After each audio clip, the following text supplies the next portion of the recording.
Okay.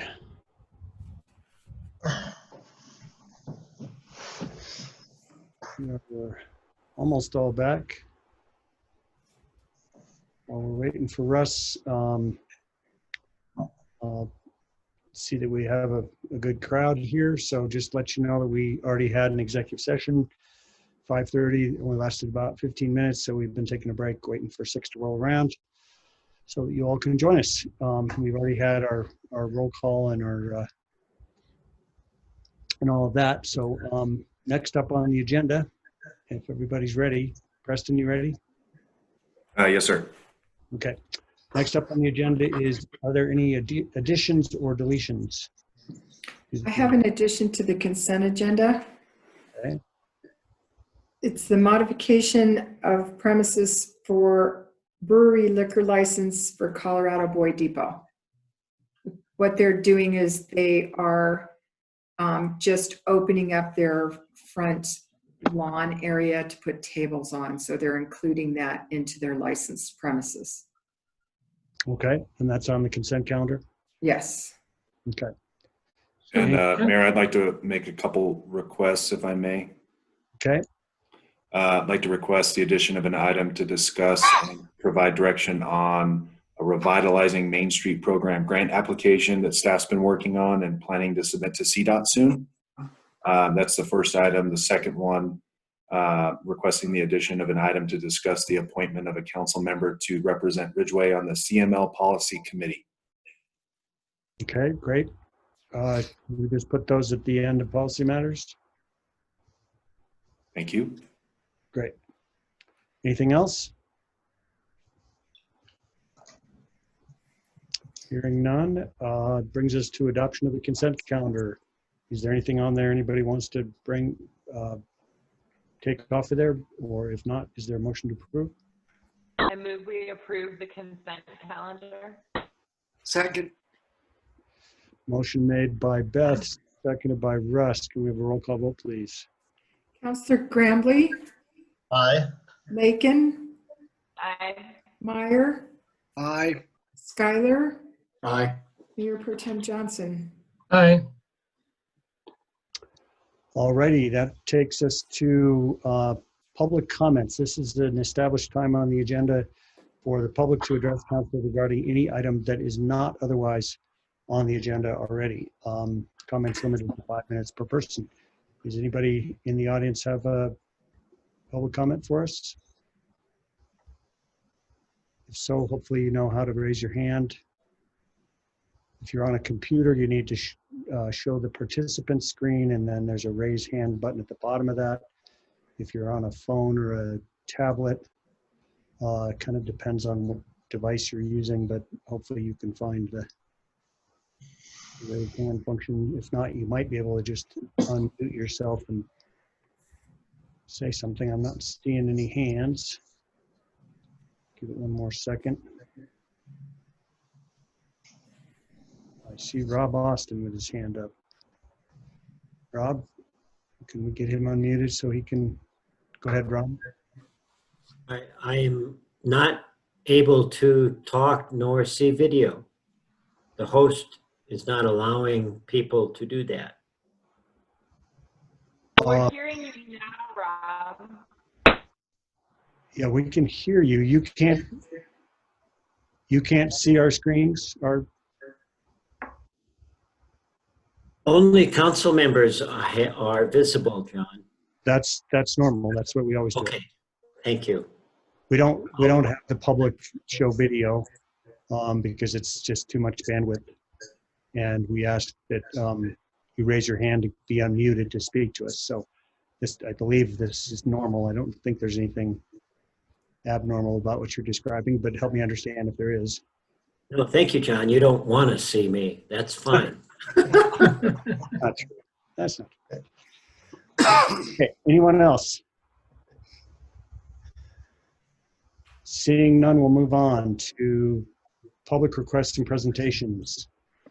And ironically, the first one is Rob Austin. Item number 10, request for council to submit a letter of support to legislators regarding the Save Our Stages Act.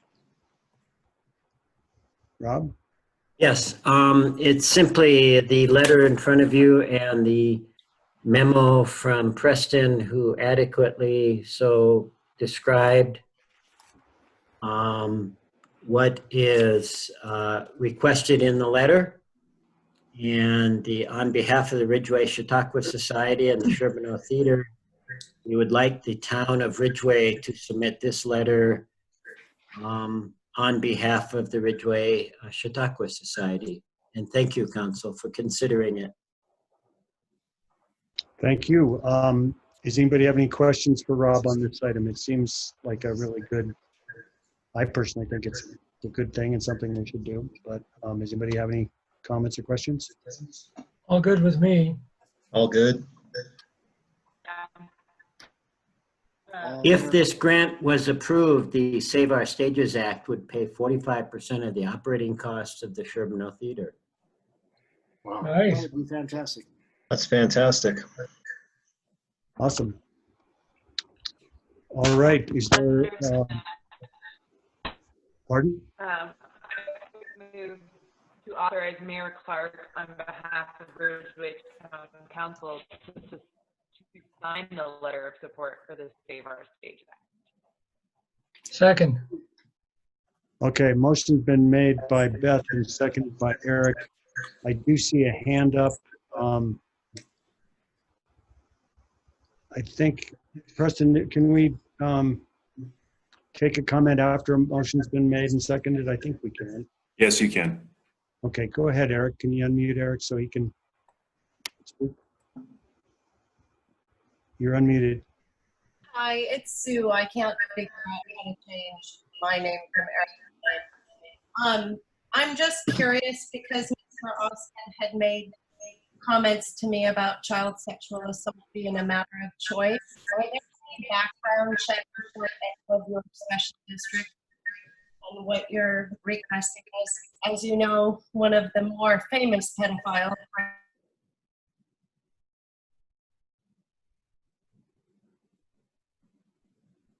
I think it's our internet. I'm not sure. You were kind of breaking up there. I think it sounds like you have two devices going in your room, so there's feedback. I'm not sure what your question has to do with the request at hand. I'm not actually sure it was a question, more of a rhetorical statement. Can you help me understand? Sure. We in Ridgway have had a history of theater people harming children in Ridgway.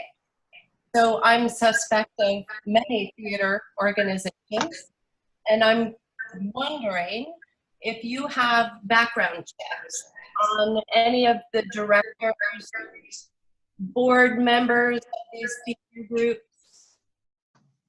Just extra protection for the children. Well, two things. My first response is your comment about there being a history of pedophilia or child abuse with theater entities in Ridgway. There hasn't been anything like that in close to 20 years. There was one event that I know of, so I would argue with that. But and then the second point is that I think you need to take the question up with the Sherbino, not with the town council, because this is not about that. It should be, John. Well, And 20 years ago, you're correct, was the last guilty, which means either sexual assault against children hasn't happened in 20 years, or it was very well covered up.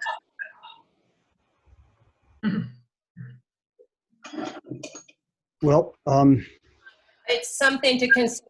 Your fire department doesn't have public policies. So many of your special districts don't appear. You have to answer to the law.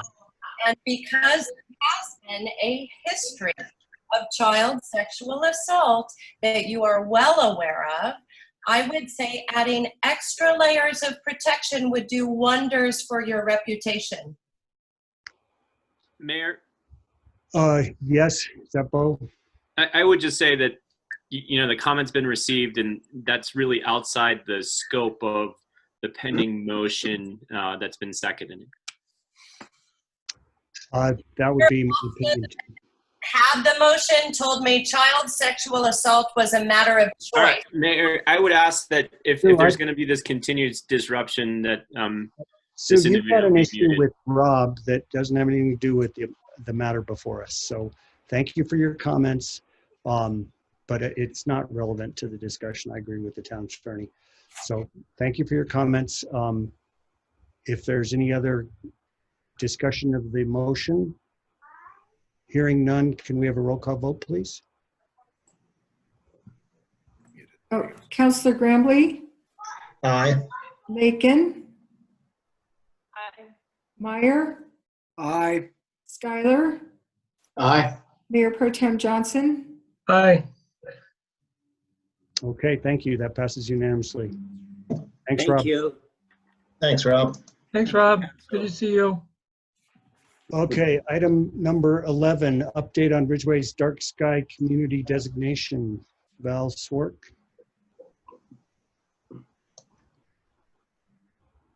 There he is. You're muted, Val. We'll get you unmuted here in a second. There you go. Okay, can you hear me now, I guess? Yep. Yep.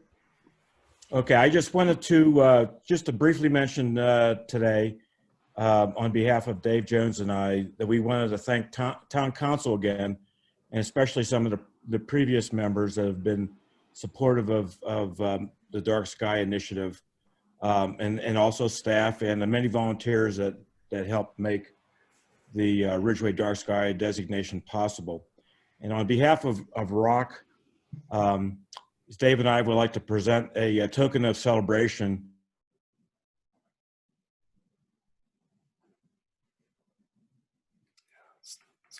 Milky Way over Chimney Peak.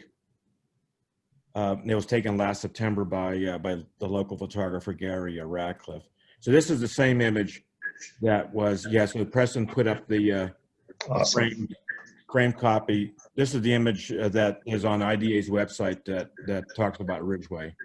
So again, just again, a token of celebration to the town, for all the efforts that we accomplished over the last 2 years, and hopefully next year we'll be behind this pandemic and we could have something more substantial in terms of a celebration. Very, very nice, Val. That's great. This is Hey. very cool. Thank you. Thank you so much, Val. Thank you again for all your hard work and the rest of your committee. Yeah, thanks to the town, and like I said, to the town council, to the staff, and everyone else that made this possible. We really appreciate it.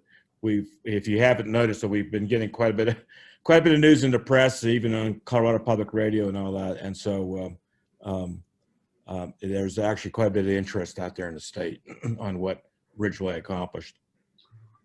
I had friends on the Front Range reach out to me to say congratulations, so that's very cool. I Yeah. sort of feel like we should be giving you Right. the other way around. Exactly. But Let's very keep grateful. Yeah, we'll just keep them in the dark. yeah, that's right. So I'm curious, what's the inscription at the bottom of the photo? Yeah, it reads celebrating Ridgway's International Dark Sky Designation, IDA, July 2020, and the Ridgway Uray Community Council, ROC. Great. Thanks. That's nice. So That's much. cool. Very, very appreciated. Yeah, so I assume you'll find an appropriate place, maybe in the community room or somewhere in town hall to Absolutely. post this. So. Thanks, Val. Appreciate it again. And if you're okay with that, we'll keep moving. Yep, I'm fine. Thanks. Thanks, again. Val. Thank Thank you, you. Bill. Thank you. And Dave Jones. Yep, everyone, all the way back to Jim Kennedy, way back when, and Howard Jones, Howard Green. Howard Green and Jim Kennedy. Yeah, they really started this thing what about 2 decades ago, John, didn't they? Yeah. All If right. you guys didn't hear it, Val's interview on Colorado Public Radio was quite good. Yep, there's a link to that in Preston's town manager report, so everybody should check that out. Yeah, and if you can't find it, you could just go to CPR and search on Ridgway, and you'll find a link there. So, Thanks again. All right. I actually want to say something about the last item. I feel remiss to not say something. I mean, that Sue made a comment about Rob Austin that we have no idea whether it's true or not. And it was a really serious accusation. And I don't think, I just like to say, the town council of Ridgway is not sanctioning that comment, or we don't necessarily believe it unless we see proof. So that kind of comment has no place in our dialogue at these meetings. And if that sort of thing is going on and you have an issue with an individual, Sue, you should be dealing with that individual directly and not blaming us for it. So I just feel like that needs to be said. Moving on to item number 12, request for council to submit a letter of support for the Top of the Pines to be an IDA International Dark Sky Park. This one has my name on it because I'm a advisory council member for TOPS, mostly just to maintain the website, and the president of their board, Brad, I'm having a brain fart. Wallace. Brad, yeah. Is Brad on? Don't see. There's Brad. So Brad, you want to give us a little background? Can we get Brad unmuted? Sure. Thank you very much for considering our request. Top of the Pines is excited to be nominated as a dark sky park. Hey, Brad, do you mind introducing yourself for the record? Oh, yes. Please. Certainly. I'm Brad Wallace. I'm the board chair of Top of the Pines Incorporated. And again, I appreciate your willingness to consider a letter of support. We've been working with Val, and we are seeking a letter of support from both the Ridgway Town Council and from the county commissioners. We feel that Top of the Pines is an important asset to the community and to visitors to the area. And we want to recognize the importance of dark sky throughout the community. I'd like to congratulate all of you for your decision to become a dark sky community. And we think that the public space, open space that Top is a great match for that. So we have 2 physical lights outside of our buildings. So it's not going to be very hard for us to comply with the lighting requirement. And it is a spectacular night sky. So between the disc golf course that we recently completed and other things, we just want to reaffirm that it is a community open space. And I think that if we're careful, we can protect the important quality of night sky for many years to come. Great, thanks, Brad. Does anybody have any questions for Brad? Seems like it fits right in with what we're trying to do. Absolutely. Yep. Given that, I move to authorize Mayor Clark on behalf of the Ridgway Town Council to sign the letter of support for the Top of Pines to be designated as an IDA International Dark Sky Park. I'll second. Motion made by Russ, second by Kevin. Thank you for that. Any other discussion? Can we have a roll call vote, please? Councillor Scrambley, Aye. Lakin, Aye. Meyer, Aye. Schuyler, Aye. Mayor Pro Tem Johnson. Aye. All right. We'll get that done for you, Brad. Okay, thank you very much. Appreciate your time. Yes, of course. Thank you. I see a hand up again. Rob? Yes, I'm also a board member of the TOP, and I want to send my appreciation to council for their support of this letter. It's very much appreciated. Absolutely. Fits right in with all our goals. Well, thank you very much. You're very welcome. All right, that takes us to item number 13, update from Uncompahgre Watershed Partnership and request for input on strategic planning. Tanya Ishikawa. Tanya, are you here? Yes, I'm here. Great. Great. So thank you for giving me time on your agenda. I think I came to the meeting one other time this year, and so I appreciate coming back again to you. I'm tonight wearing my fly fishing film tour hat, which we had to cancel our event in March. It happened just, it was going to be at the Sherbino, and it happened just as COVID was setting in.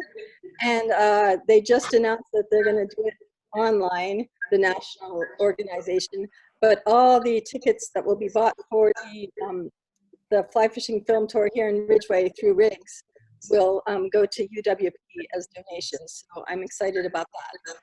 That's new news as of today, and we have like 2 weeks to promote it, so that's why I had to shove it into my presentation to you tonight.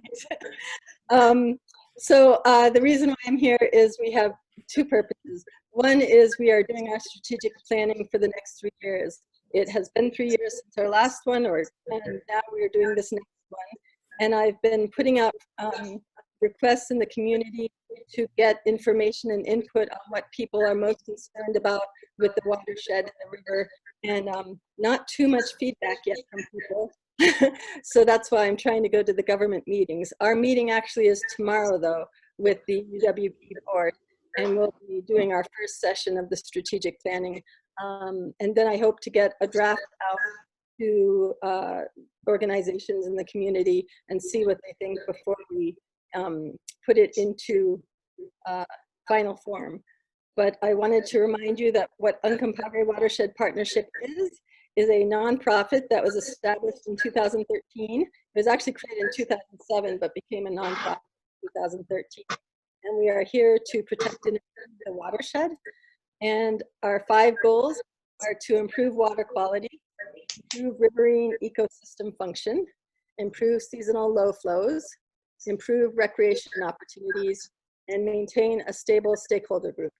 So under those 5 goals, we're hoping to find some more objectives, or at least continue the objectives that we've been doing in the community, which includes stakeholder outreach through, events like the flag.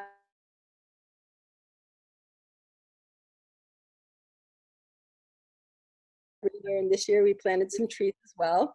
If you go by Rollins Park, please water those trees. We have 4 on the west bank and 4 on the east bank, and we have buckets there for people to water trees, and we want to keep them alive. Hey, Tanya, would it be helpful if Preston put up your document that you shared with us? Sure. Or just thought Preston, is that okay? Thank you. So yeah, this is basically what I was talking from.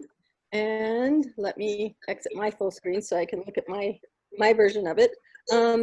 So there's the ongoing projects that we have. And I've talked about the different events, and we also do water sampling and water quality analysis. And we send some of our data just as it is to the state and other organizations who need it. And we've participated in other planning in the community, like the Uray County Stream Management Steering Committee. So those are some of the projects. Also, mine remediation is really important. We completed 3 projects a couple years ago, and now we're deep in the middle of the Governor Basin project. It's going to actually, the shovels will be up there next summer, but right now we're doing all the planning for it. And the improvements we make to the water coming down from Governor Basin will end up in being improvements downstream, including in the Uncompahgre River. So we're excited about that. And of course, each project is just little changes, but we're hoping the overall impact will be large after a few years. So like I said, we're doing the strategic planning.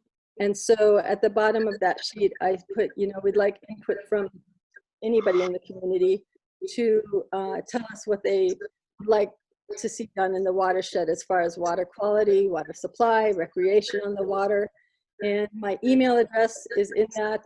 If you go to the UWP website, uncompahgrewatershed.org, you can also see the link to this form that's on there, and you can fill out the form. And like I said, even though we're doing the planning tomorrow, if you put input in, we're going to still be looking at the draft, so it will still be useful to us.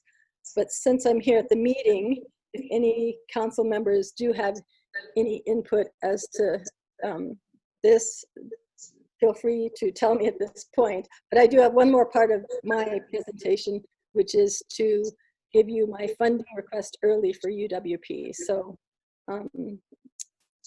maybe stop for a second to see, yeah, if you have any input about, yeah, and the questionnaire that you see on the screen there that Preston scrolled up, that's, you know, for generally anybody, and it helps us also to know the demographics of who's making comments about the watershed, and, you know, so why their interests are what they are.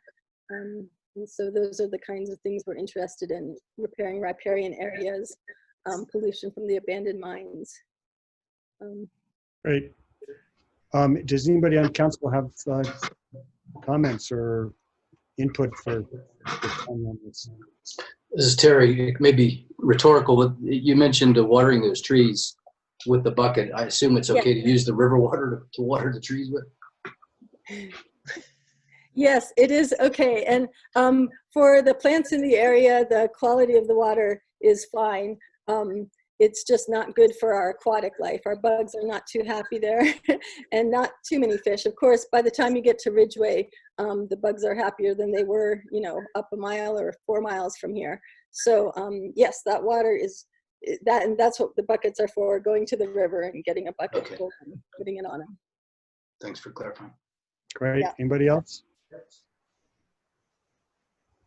Well, I encourage everybody to go fill out the survey and give input at that email address if you have anything. Same to the audience. If anybody has, and actually I should reach out to the audience here. Anybody?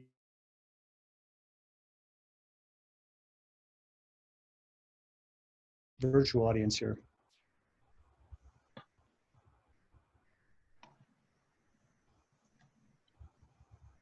And yeah, our group definitely, I just guess I'll put a plug in too. We are really, the reason I can't, you know, I'm coming here and we're asking the community is we are a stakeholder group. We're not here to advocate necessarily for any type of environmental movement or another. We're very science-based, and we want to work with all the different water users in the community to find best ways to make sure that our water is of high quality and that we're managing our supply in a conservative way. Right. So the other part then, John, is the funding request. And I know it's not budget time yet, but usually people ask me to get this information to them in August. And so I created a sheet, and that'll be being sent to the council members, I believe. Basically, for the public, what we're requesting is $3,000 for in your 2021 budget. And that's actually what we, the Ridgway has kindly provided to us for the last few years. And the reason is there's 3 different purposes for that money. One is the water sampling. We've taken over water sampling along the Uncompahgre River and also now Cow Creek and Dallas Creek over the last few years. And although it's done by volunteers and there are some costs of that are paid for, and the Colorado River Watch program organizes it, we also have shipping costs and also some coordination costs. And when we lose a volunteer, we need to also promote and try and get more volunteers. Right now, though, we have a great group of volunteers, more than we've ever had. And they're out there monthly in the river taking samples. So they do a great job. The second one is Ridgway River Fest. We did have to cancel it this year, but we actually didn't cancel it until the end of March. So as you know, a large annual event like that, we had to do a lot of preparation in advance of March. So we had already spent some money on this year. And so we really appreciated Ridgway supporting that in any event. And so next year we hope it's going to be even more important for us to have that event. And so we would like funding for that as well. And then the final one are those mine remediation projects. Although we get hundreds of $1,000s of grants from the state to do those, we apply for them and we work hard to get those. Some of the planning work and administration work is not included in those grants. And so just having that $1,000 from Ridgway helps us to make sure those projects can get done. Like I said, improving water quality downstream as well. That's great. Thank you. And I will definitely back you up on the fact that we'd like to have our funding requests in as early as possible, so we have them all lined up when it comes time to start having our budget discussion. So I think you're wise to do that, and we'll look for your letter. And I think I can speak for all of council in saying that we really appreciate the work that UWP does. The Uncompahgre is a key aspect of our community, and what UWP does to try and maximize its health and the community awareness about it is all really a positive thing. So thank you. Anybody else want to add anything? You have questions, comments? Okay, thank you for your update. Yep, thanks for your time. Mayor, it looks like Mr. Tom McKinney has a question, or his hand raised at least. Tom can you unmute Tom so he can speak?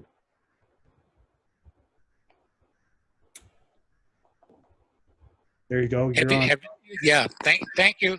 I was actually trying to add to this conversation. Tanya said, is there anybody who has any things that pertain to this? I think I've been trying for about 4 or 5 years to try to get water back into Cottonwood Creek.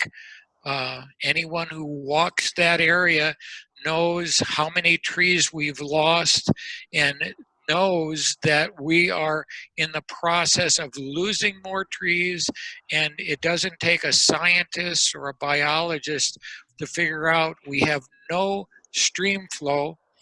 I tried working with Jen Coates on this at one time. The ditch people were going to give the town water, spare water, and let water run down that creek. But we've never gotten together on that. I think that's an important issue that we ought to think about. I think that's one of our town jewels, personally. Thank you. Tom, you're absolutely right. While it's not directly relevant to UWP, because that water's prior to even getting to the Uncompahgre, your point is very well taken. And I will say everyone involved with town government has been aware of this issue and trying to do something about it for years. We have been putting some very minimal amount of water from our non-potable water system into the ditch when we can. The biggest problem right now, of course, is with the drought. You mentioned ditch users potentially being willing to give us spare water. There's no such thing as spare water at this point. But your point is well taken, and all I can say is that everyone in town hall is on the same page and doing what we can, trying to do what we can to remedy the situation. And it's basically just seriously a challenge based on the number of water users that have senior water rights on the Dallas ditch. And my hope is that if we can get back to some better water situation drought-wise, that we could come up with an agreement with the Solar Ranch homeowners associations whereby they could let us have their ditch water for a couple of days a month. Anything we can do. All I can say is that we're working on it. We're doing what we can. But thank you for your comment. Did you have something else you wanted to add? I was just going to add to your comment to put this in just a little more perspective. The reason that it does not get water anymore is, and I don't know how long this has been, I'm going to guess 11, 12, 13 years, there has not been a gate. Before that time, there was a gate that went in and some flood that we had, it was knocked out and it's never been replaced. So there's not a way for the water to get there. I have talked with most of the owners on that ditch, and I have been told that they would be willing to give us water, but we would have to build the structure that would allow water to come down right next to County Road 5, where the ditch used to be, the gate used to be. Right. Well, I guess I'll say I'm aware of what you're talking about. There's other details that I'm not sure you're aware of, but we got a long agenda, and I'm not sure I want to get into the weeds on this any more than we already have. Suffice it to say that we are certainly 1,000% on the same page as you are, trying to get water into that Runwood Creek ditch. There's And water John, questions. if I could Thank just you. add, I mean, that is part of the watershed. So it, you know, it hasn't been on our radar, but we definitely care for streams that are intermittent, not just Cottonwood Creek. So, you know, maybe the one benefit of having us as a watershed nonprofit as well is that we can sometimes get funding that's a government can't get or a company can't get. So anyway, having these kinds of things on our radar is really a good idea. And maybe there is, you know, with the scientists that we have access to some ability to collaborate. That's great. Thanks, Sonia. I also see, I assume that's Andy Mitchell, Western Provides as his hand up. You guys hear me? Yep. You guys hear me there? Hey, how are you? Just to chime in, and like John said, I just want to skim around the weeds here, but I'm on the board of the HOA on Chipeta in Solar Ranches, and we are discussing the ditch water usage. There's also some ongoing discussions regarding grandfathered in water rights from some of the property owners upstream. Just want to let you know, Tom, that there is a new gate that went in just about a month ago, if not less than that, at the very top, that the HOA paid for a portion of that as well. So it is an ongoing topic, and I will keep you guys abreast of any progress. We're probably looking at next spring for any kind of updates with the ditch water usage. Just wanted to chime in on that. Great. Thanks, Andy. Appreciate it. Anyone else? Okay. So that takes us to item number 14, unless am I hearing a comment? Nope. Item number 14, presentation on 5G wireless technology in small cell facilities. Dave Zelenak from HR Green is going to present. I wanted to open this item up with some comments based on, I know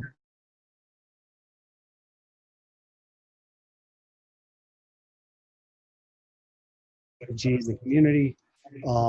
What I want you to understand is that the reason Preston and I reached out to Dave to speak to us is because he is a scientist and engineer working with this stuff on the front lines, and I think you'll be pleasantly surprised to understand that he is of a sympathetic mind. The thing we have to remember is that we can't say no to 5G. Basically, the problem is that because the telecoms are utilities with special rights from the government, federal government, we simply can't say no to 5G as much as we might want to. And I know for myself, I don't think we need it. I don't necessarily want it, but I don't think we're going to be able to stop it per se. So the thing we want to do instead is look at ways to regulate it ahead of time, which is why Dave's here to talk to us. So with that, I'll let Dave take it over. Well, Mayor, thank you very much, and congratulations to everyone on the council and the town on that dark sky declaration. Wow, that's huge. Just a quick tangent. You all probably know better than I do what tonight is. You know, tonight is the Perseid meteor shower.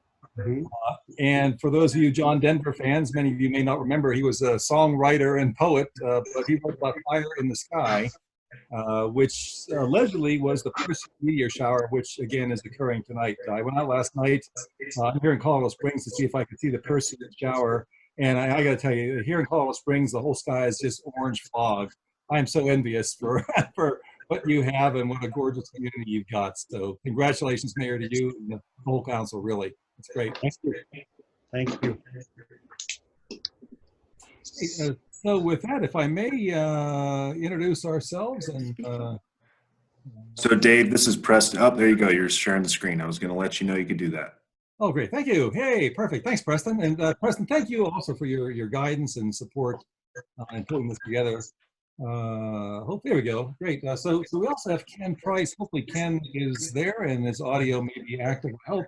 So if I say something stupid, which I'm prone to do, he'll knock me back into where I belong. So again, thank you all very much for the opportunity. We've got about 28 slides. I hope that's not too many. And Preston has me on a tight leash, so I'm going to try to keep this as tight to the time frame as you've been gracious enough to share with us. So we have just a few parts. I'd like to talk about where you are, how'd you get here, what is broadband, talk about small cells, what is a small cell.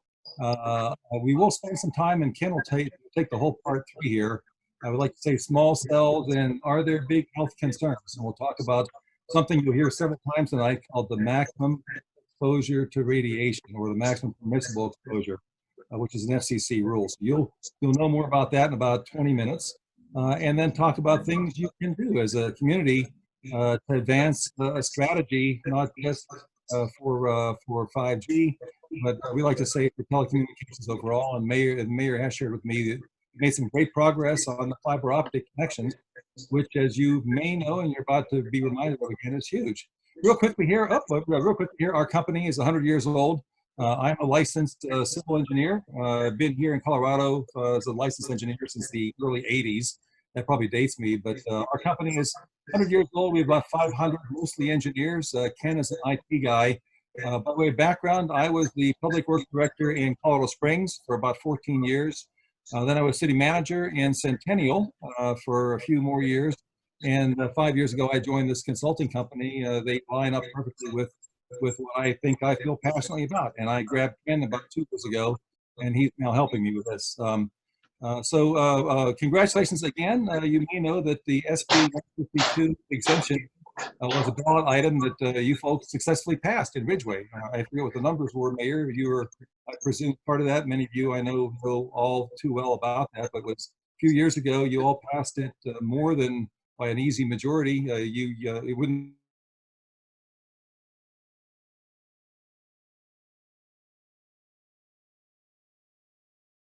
passed it as you folks have, so congratulations on that.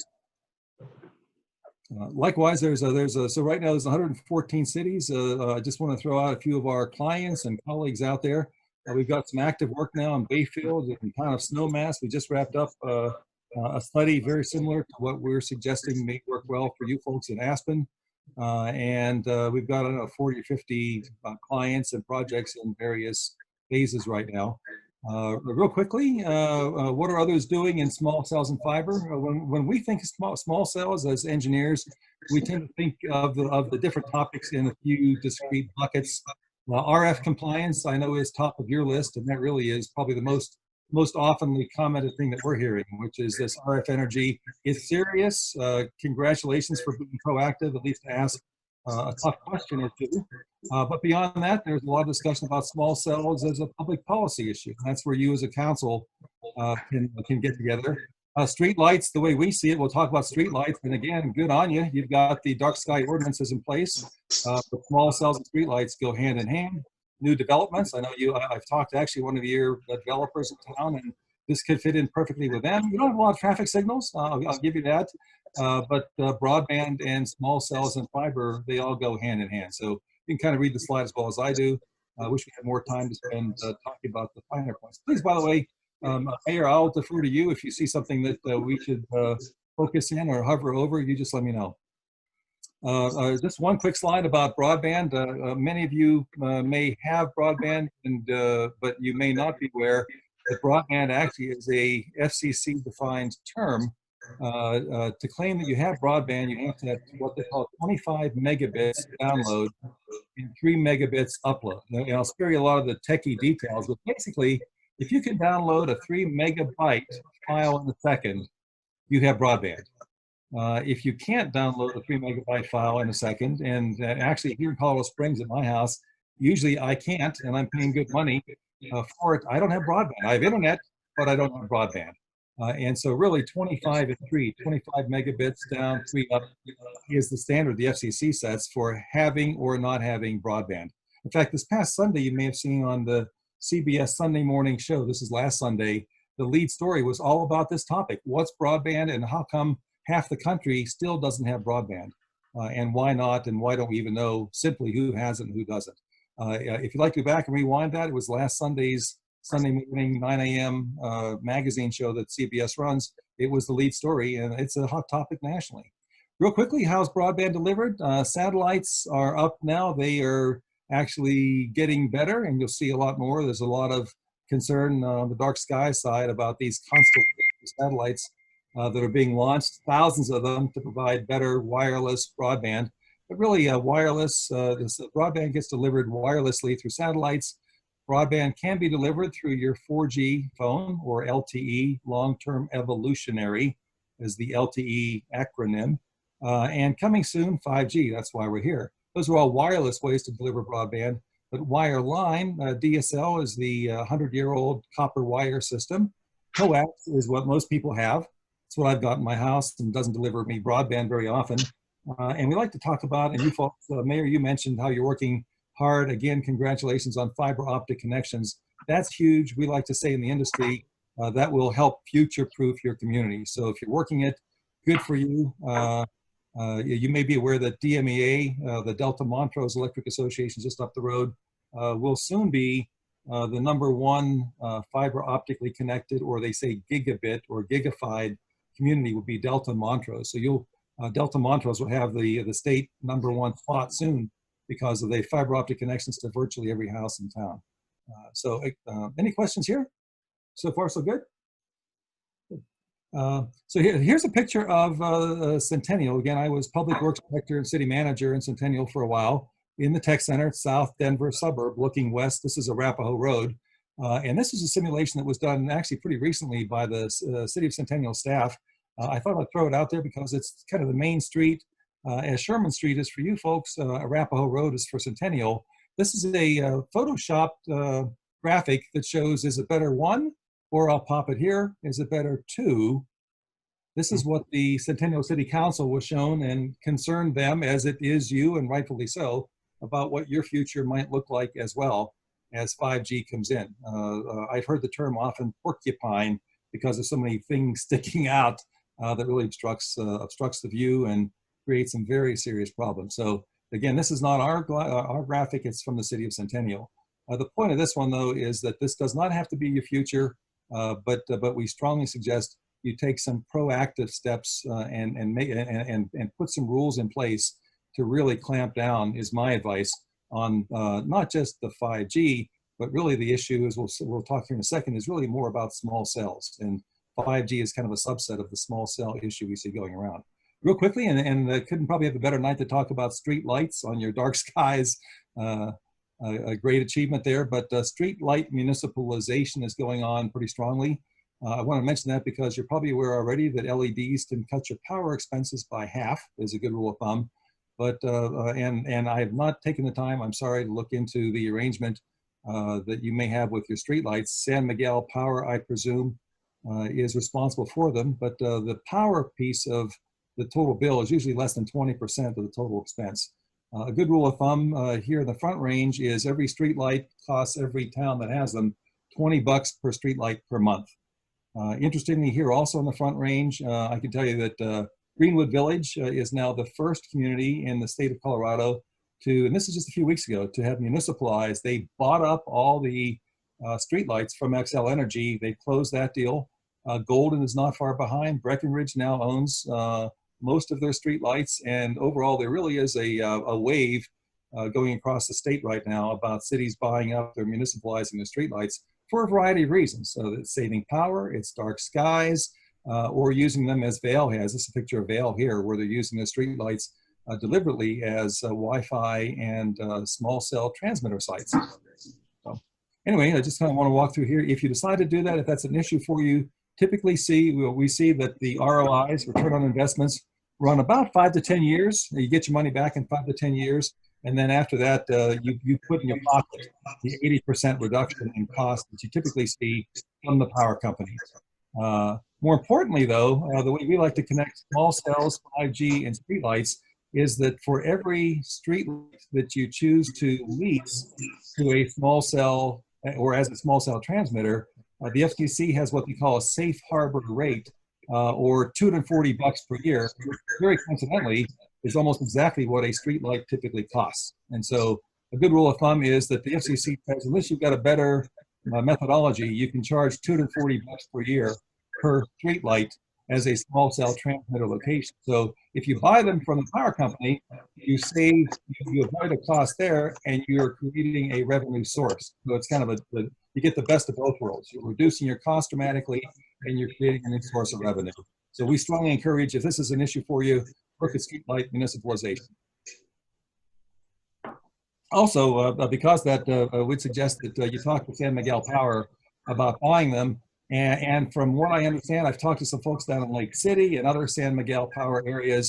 My understanding is, as of last year, there wasn't a lot of enthusiasm within San Miguel Power for public broadband.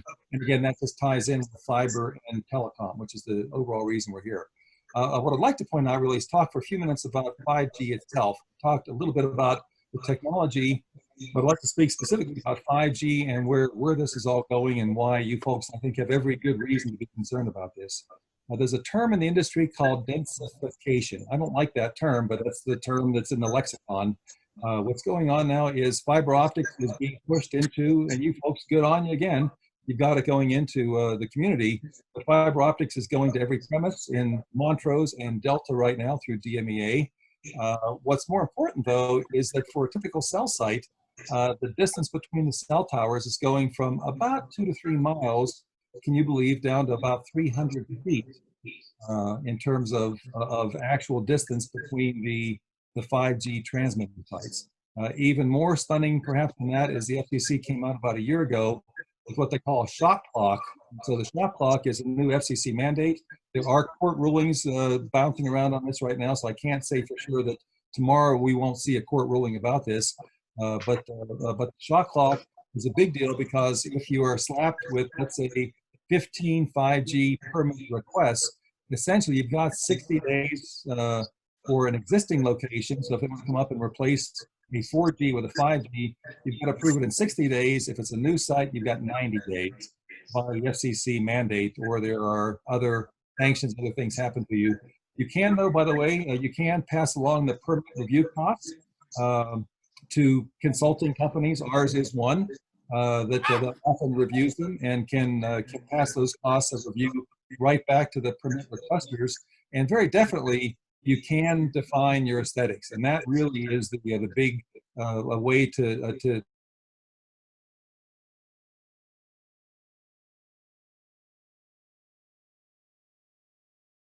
I mean, when you said, Mayor, you can't say no, that actually is the overarching comment here. You cannot say no. And so how would you like that? It's inevitable. We strongly suggest that you be proactive and you position yourselves for that. So the bottom line, though, is that that fiber optics eventually will most likely be connected to every small cell, every 4G, every 5G tower in town. And real quickly here, just from a technology standpoint, not all 5G is created equal. The carriers out there are saying now that they're delivering 5G with 50 megabits as high as 1,000 megabits, which they call a gigabit. They're very vastly different frequencies, vastly different tower needs, and I won't get into a lot of detail here, but the bottom line really is that the 5G is coming at you probably in 3 waves, a low, a medium, and a high frequency wave. This is a quick picture of some work we did in Thornton, Colorado, north of the downtown Denver area. Every little colored dot on the map there is the depiction of where the small cells would go with the 5G deployment. What's important, though, about these small cells, again, keep in mind that these small cells at full deployment and the full densification need to be about 300, some say 400 or 500 feet, but certainly less than 600 feet spacing between them. And a good rule of thumb is count the number of streetlights you have in the community, double that. You'll probably have twice as many small cells. Could be 4G, could be most likely 5G. You have twice as many 5G transmitters in the not too distant future, twice as many 5G towers as you have streetlights. That's just a good rule of thumb. So what I did was I did some quick calculations here. One strategy that we're seeing out there, this is downtown Houston. My understanding is that for real, this is the downtown Houston permit map, and as best I understand it, all the cellular companies, they coordinate with each other and they drop the permit requests on the same day. I've been told to deliberately overwhelm the communities. And so what we see is you see a small community, you get the telecoms, they can gang up. They can drop all their 5G requests on one day on one desk, and you've got 60 or 90 days to go through a stack of these things.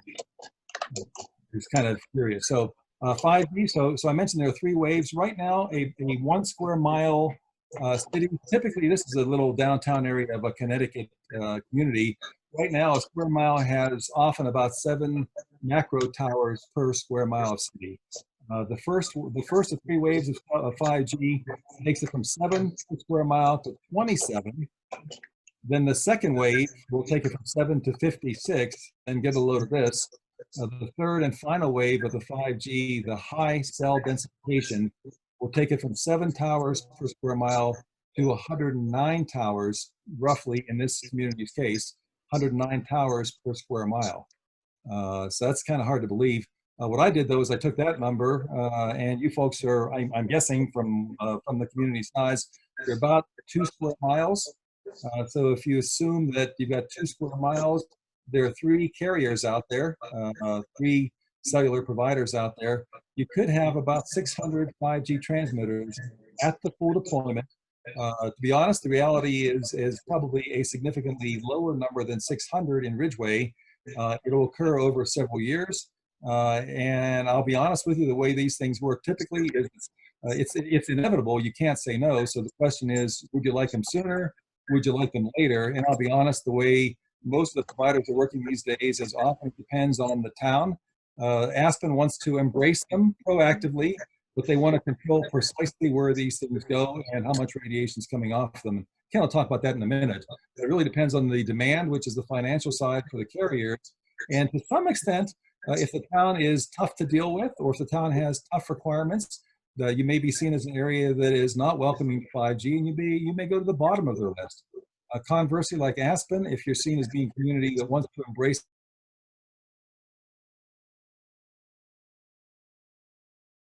but a controlled 5G sooner rather than later. Really, that's a policy, Mayor and councilors, I can't guide you on, but that's something for you to think about. You do have unofficially some unofficial control over how this gets deployed. So with that, I'd like to turn it over to Ken Price. Again, Ken was when I was the Centennial Public Works guy and the Centennial manager, Ken was about 5 miles to the west.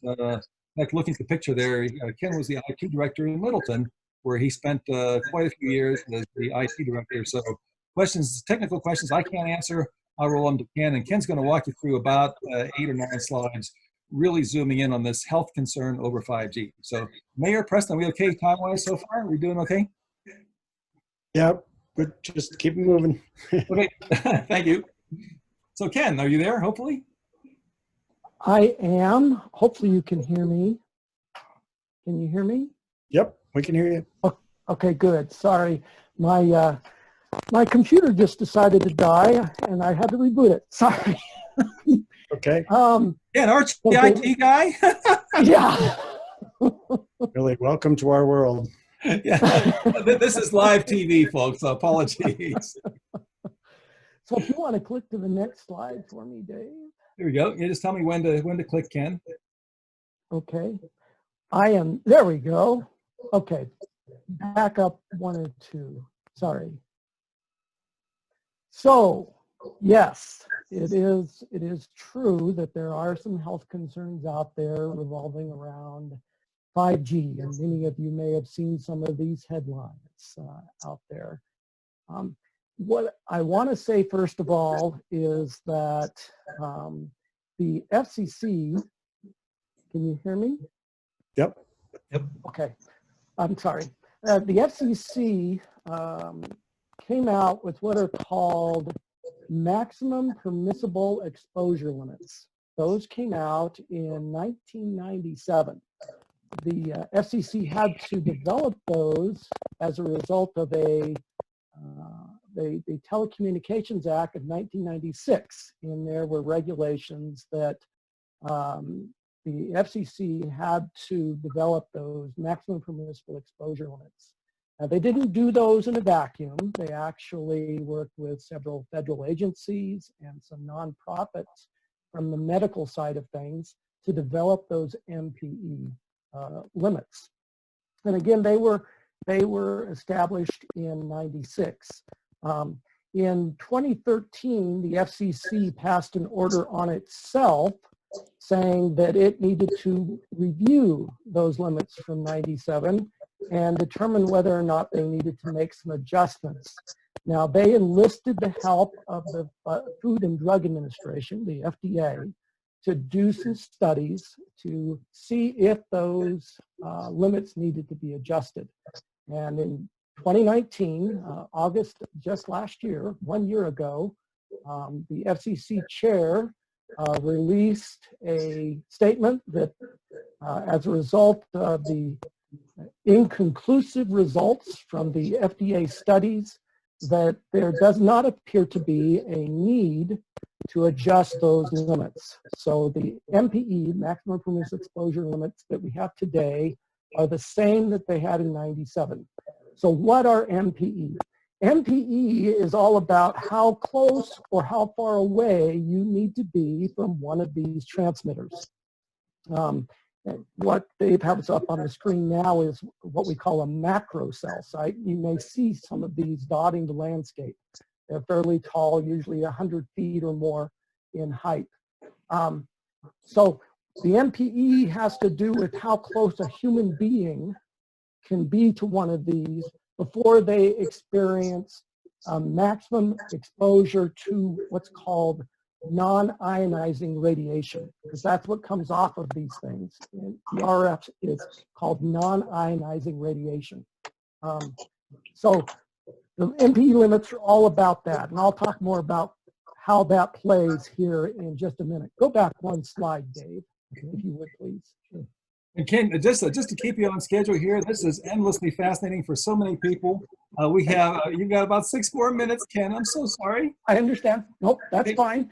So on this slide, we define non-ionizing versus ionizing radiation. So I just want to clarify what it is. So non-ionizing radiation is what's emitted by cell phones, and it does not have a biological effect on the human body. So it doesn't change the chemical reactions in the body. It doesn't change the cell structure of the body. Non-ionizing radiation has a similar effect in high power ranges, has a similar effect to what it has on, what a microwave has on food. So it would warm up your skin. That's the only effect that non-ionizing radiation at a fairly high power would have on a human body. Okay? Move along, Dave. Thank you. We did this one. Okay. And there we go. So let's talk a little bit about what happened in 2018. So in September of 2018, the FCC released an order, and it focused squarely on small cells, and particularly small cells in the public right-of-way. So what you see in front of you is only impacts any of these facilities that are installed in the public right-of-way, okay?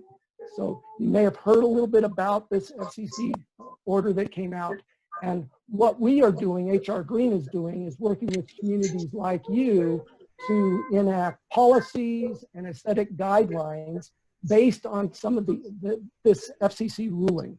So the FCC ruling, as Dave talked about earlier, it created new shot clocks, it gave you permission to establish aesthetic guidelines and that type of thing.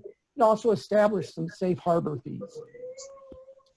So recently, a bunch of people, communities like you all across this country, got together and filed a lawsuit against the FCC regarding that order, because many communities like you thought the order went too far. On the other side, the providers also filed a lawsuit against the FCC regarding this order because they didn't think it went far enough. They wanted it to say that if you violated any of the shot clocks, then the permit was deemed approved. It allows for violating a shot clock. Move along, please. Thank you. So these are some examples of some small cells. The one on the far left is actually in Phoenix, and it's a light pole with a small cell antenna on top of it. Now, this could be an MPE violation here, because if you look off to the right, you'll see the deck or the patio of a bar or something. And that might be too close to that bar. That's where we are the most concerned about the MPE level, is up at the antenna level. Not at the ground level, but up at that antenna level. And you can see that facility is probably way too close to that patio. The one in the middle is what we call a monopole. And this one is actually in place in downtown Denver. This is a Verizon monopole. And you can see that it introduces some additional vertical clutter to this street. It's got a light pole behind it and a light pole in front of it. So I'm really curious as to why Verizon didn't work with the city and county to put this in one of those light poles, as opposed to creating a separate standalone structure. The one on the right, Dave Zelenak is most familiar with. This is in Centennial. This is one that was installed during his time with the city of Centennial. And it's inside that traffic zone. And I believe it's another Verizon. It's another Verizon.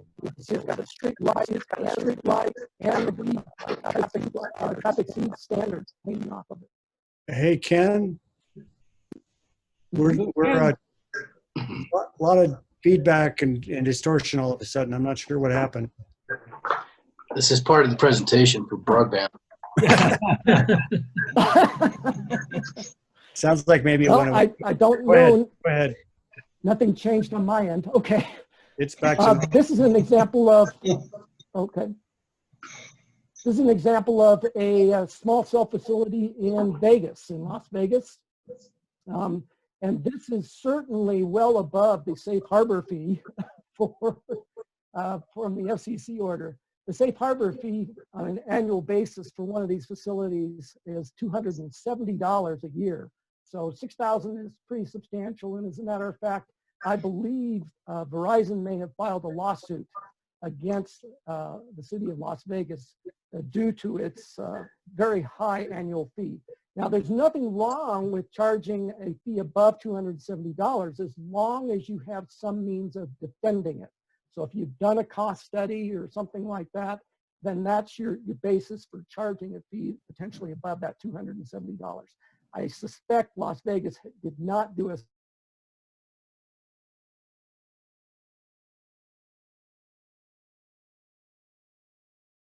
you don't regulate these things, if you don't have ordinances or you don't have the design guidelines in place, then this is an extreme example. This is down from Miami. So as Dave said, you can't say no to these facilities, but what you can do is you can ensure that one of these facilities is in compliance with FCC regulations. So that diagram off to the right there is a page from what we call a non-ionizing electromagnetic radiation report. It's a mouthful. It's NIER, or we just call it a NEAR report, just to make it simple. And it's something that you as a community can require from every applicant when they submit their application. It's merely a simulation of what the MPE levels look like on the proposed facility. And again, it's a simulation, so it's all about calculations, okay? So that's one thing you can do. And we've done that quite often, built that into ordinances, built that into design guidelines as a requirement at the time of application. So what you see on your screen now is one of these facilities that we analyzed via a NEAR report. This is in Douglas County, which is the southern part of Denver. And this was in a residential area, and this was where they originally proposed to put the facility. And if you can see that it radiated power directly into the upstairs windows of this house. So think about that as like being in a microwave and having this thing beam right into your upper window. Now, it was far enough away that it really didn't have that kind of effect.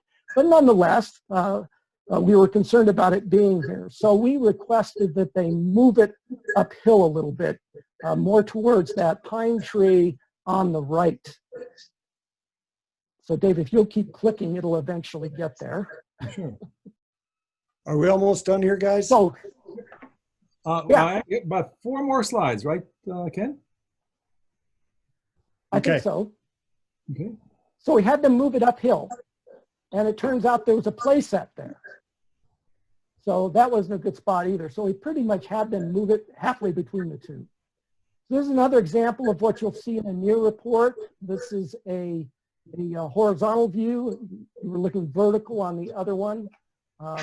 And that was actually that tower. So just to wrap up, if I may, just talk about next steps and where you are as a wrap up. A couple slides here. I won't go through. You all have a copy of the slides here. As Ken pointed out, we strongly suggest that the town take some proactive steps, develop a policy, decide how or what you'd like to have the future look like, and how best to embrace it. As Ken mentioned, the near reports are a big part of that, we think. But also, more importantly, is just developing a community strategy. What would you like the future to look like with 5G? Again, as the mayor said, you really can't say no. You can do a lot of things. These are the 2 pages worth of steps that we won't go into now, but this is a little checklist you can use. Hopefully this will help some. There are a lot of short-term strategies that you can take. A lot of new processes. There's a lot of things that could be done. But just as a wrap up here, this is my last kind of wrap up slide. The strategies, if we could suggest, maybe these are the foot stompers for you, or the takeaways. Top of the list, what we would put is set some small cell aesthetic standards. If you want them no higher than, let's say, 25 feet, you want them brown, you don't want them near any homes, you want them to coordinate, like Ken said, with your street lighting in town. You get to decide what the aesthetic standards look like, but you need to publish those. That was the porcupine from Arapahoe Road I showed a while ago. You need to define those before the first permits drop, and keep in mind, they can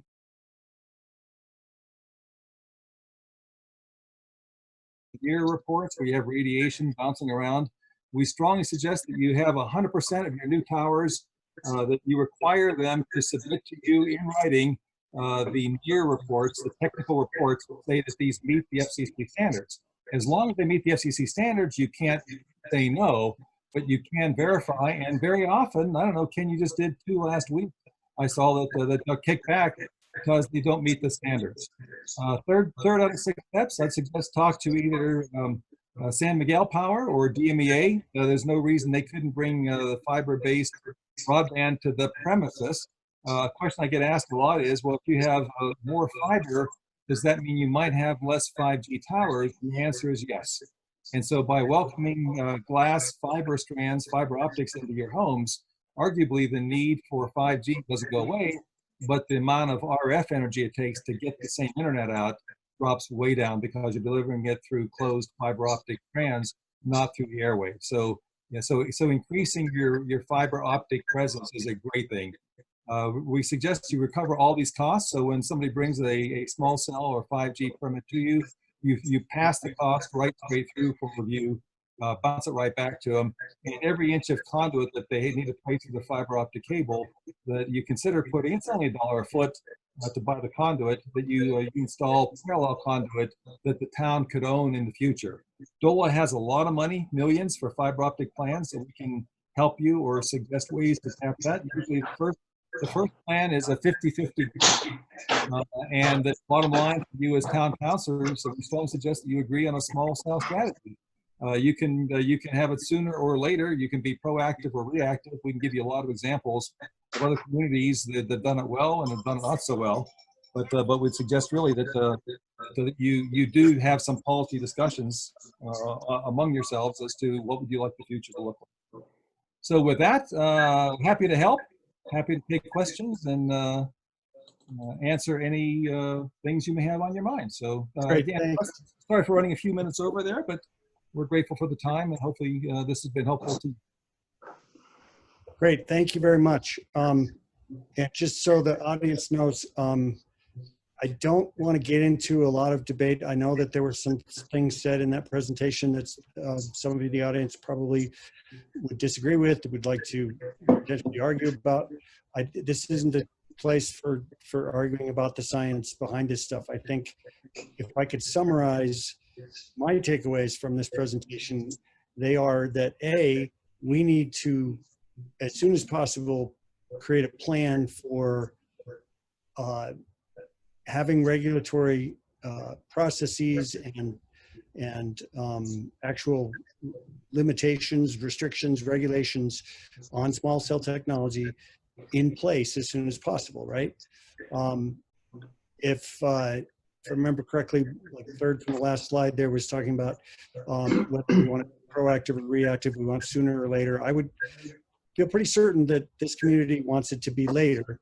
So we want it, we basically want to be known as a community that's not friendly to 5G. We realize that we can't say no, but we're going to take steps to make sure that it's regulated to the extent that it has to be done in a very limited and safe manner to the degree possible. I'll start with council questions. I'll open it up to public questions, but I will ask the public to please not get into a debate about the science. That's not the point here, but I would love to hear what people have to say about next steps in terms of our regulatory approach to this. Council, what's the feeling?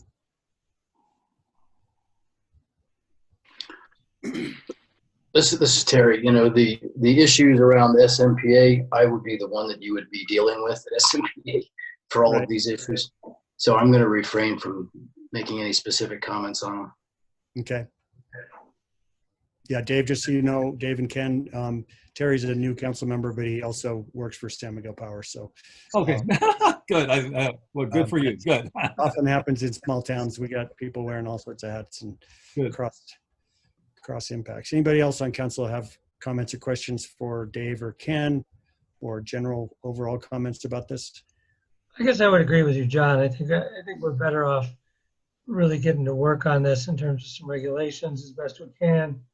And being proactive rather than, you know, we've been forced in the past on other issues to sort of react to stuff that we weren't, you know, we just weren't aware that was going to happen.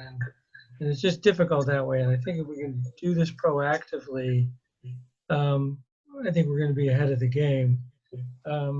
My question, I guess, is to Preston, and is that whether or not, you know, does staff have the time to really jump into this over the next couple of months? Because I don't think we should be doing a lot of waiting on it, particularly with budget season coming up.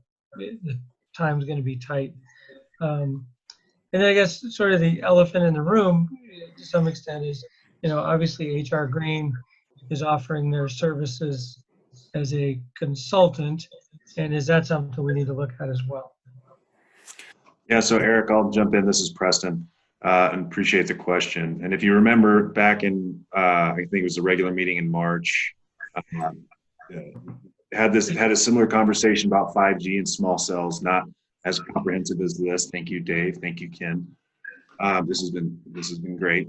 And at that time, it seemed like there was council interest in moving forward and further exploring, you know, small cell regulations to have those design standards in place and those protections in place if and when the time comes, more like when the time comes that companies are going to come in wanting to put up these small cells in Ridgway. Maybe it'll be later, maybe it'll be sooner.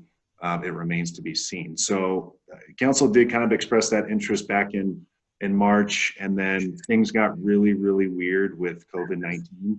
So, you know, Eric, to get back to what you were talking about, I'd imagine that, and we need to hear from the rest of the council, that there's going to be interest in moving forward and exploring some sort of you know, small cell regulations to enact the ordinance. We could look to put a formal plan in place. Mayor, I think you were calling like a, you know, getting a plan in place. It could take many different, you know, shapes or forms. But I will say, and I was talking with Dave about this last week. In my time in Avon, I did help write some small cell regulations that are currently in place in Avon, and I think they've suited them well.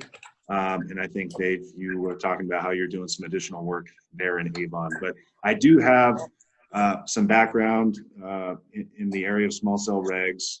And Eric, to answer the latter part of your question, we can certainly make the time and make this happen sooner rather than later, if that's the direction of council. Great. I'm supportive of that. I think we want to be on the not friendly list for this. So Agree with that as well. I would hate to be reactive to this. Never a good thing. No.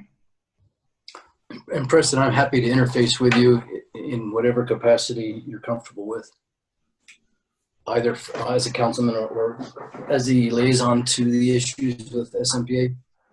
Great, thanks, Terry. Same with the street lighting thing. Council may not know that you and I are working on revising the whole town street lighting plan and doing an inventory of all the street lights. Great. Yep. And Dave, so you know, we have most of the LED lights now. Oh. We have at least half. All the downtown lights are LED. Great. So we're in pretty good shape. Sounds like there's consensus here on council that we should take some action, do it soon so we don't get taken by surprise by an application. I do know that it's happening regionally, so I don't know. I don't think we're a huge demand here in Ridgway, so probably not imminent, but we can't count on that, right? So having said that, I'll open it up. I see, apologies to Greg, you've had your hand up since the presentation started, but I wanted to let the presentation finish. So go ahead, identify yourself. Am I unmuted? Yep. Oh, good. Thank you very much. Greg Overton, Ridgway resident. I've done a lot of study in EMF, radiation frequency, HARP, etc. over decades. So I'm pretty astute in the science. I know the conflicting aspects of it. I'm not going to bring that up because you asked us not to. But there is a action group called 5G Summit who have lawyers and scientists who are actually getting results of resisting the FCC rules because the FCC does not know about frequencies at smaller towers. There's numerous lawyers and scientists on this site. I suggest everyone Google 5G Summit 2020 with Joss Del Sol. You'll see the effects and the positive results they're getting for blocking 5G and its frequencies and its negative disease and death effects on the human body.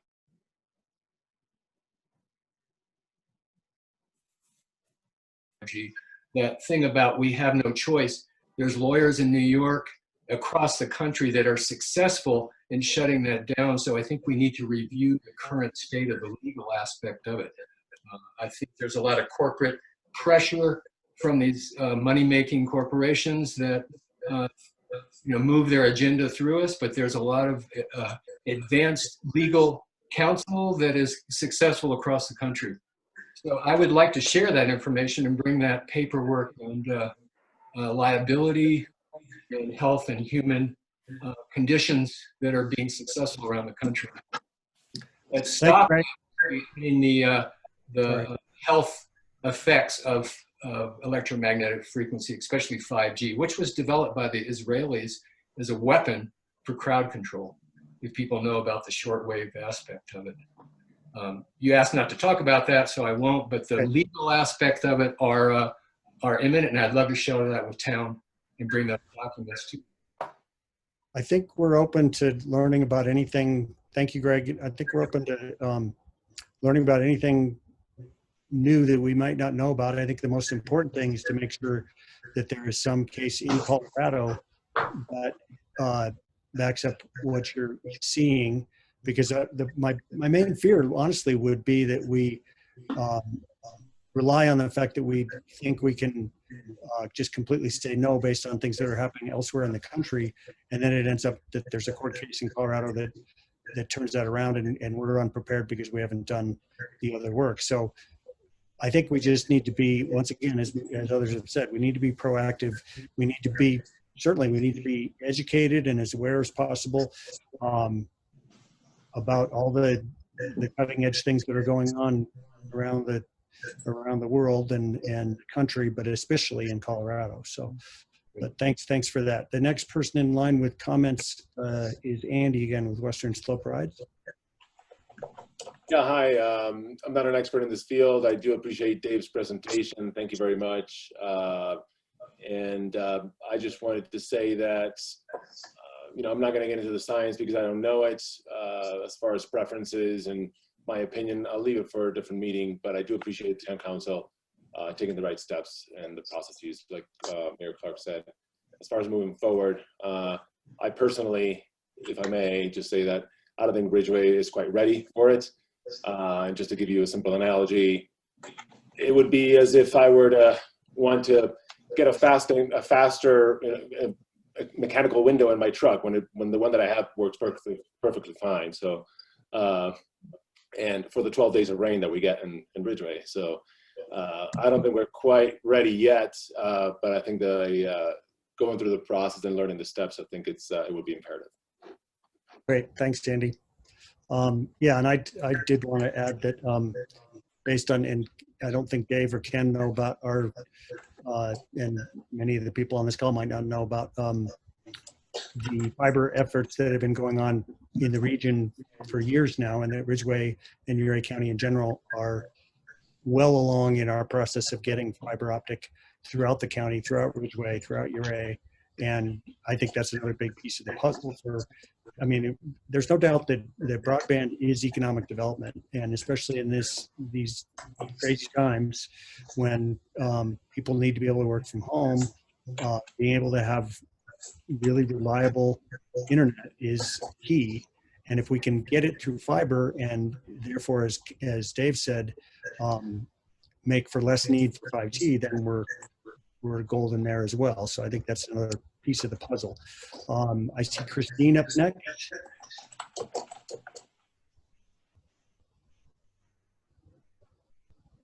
Trying to figure out how to unmute. Sorry, can you hear me? There you go.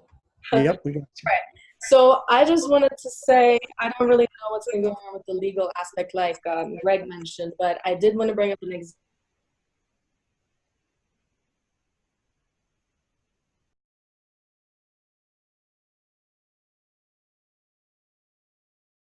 You didn't fill out, you didn't talk about these items on our in our code and how you're going to handle these things, and there was a whole long list of things, and it actually ended up in the application being withdrawn.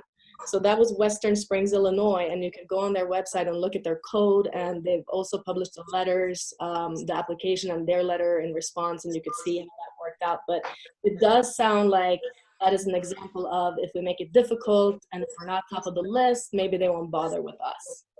And then the other thing I was going to say is that there was a lawsuit back in 2018, I think, where originally these small cells were exempt from having to complete a NEPA review, which is the environmental review that comes with the NEPA review. And there was a lawsuit, and so they ruled that you have to submit a NEPA review with each small cell application. And so just know that too, that a application that comes in without that is considered incomplete, and you ask for that review. And one of the things that would come up in such a review is endangered species. And so I sent you an email, and it had an item on there where there was a letter from the Department of the Interior where they were concerned about endangered birds and the radiation effect on them, how it actually made them abandon their nests and led to poor outcomes in these birds. And so I wonder how that would affect our NEPA review, considering that we do have endangered species of birds in this area. So that could be another avenue where we can sort of have a little push. Great, I think that makes sense. Thanks, Christine. Jake Neese. Hi, Jake Neese here, Ridgway resident, speaking in my capacity as an energy analyst for Eco Action Partners. First, I'm wondering if the consultants might know how much power each of these transmitters use, and when the town is considering regulations, if there is any way to require 100%. That's all. You cut out there for a second, but I'm guessing you said 100% renewable energy. Yes, I'm wondering how much power each of these transmitters use. And in the town deliberations on regulations, I'd ask to consider some way to build in a way to require 100% clean energy to be used for these transmitters. The interesting concept would be great.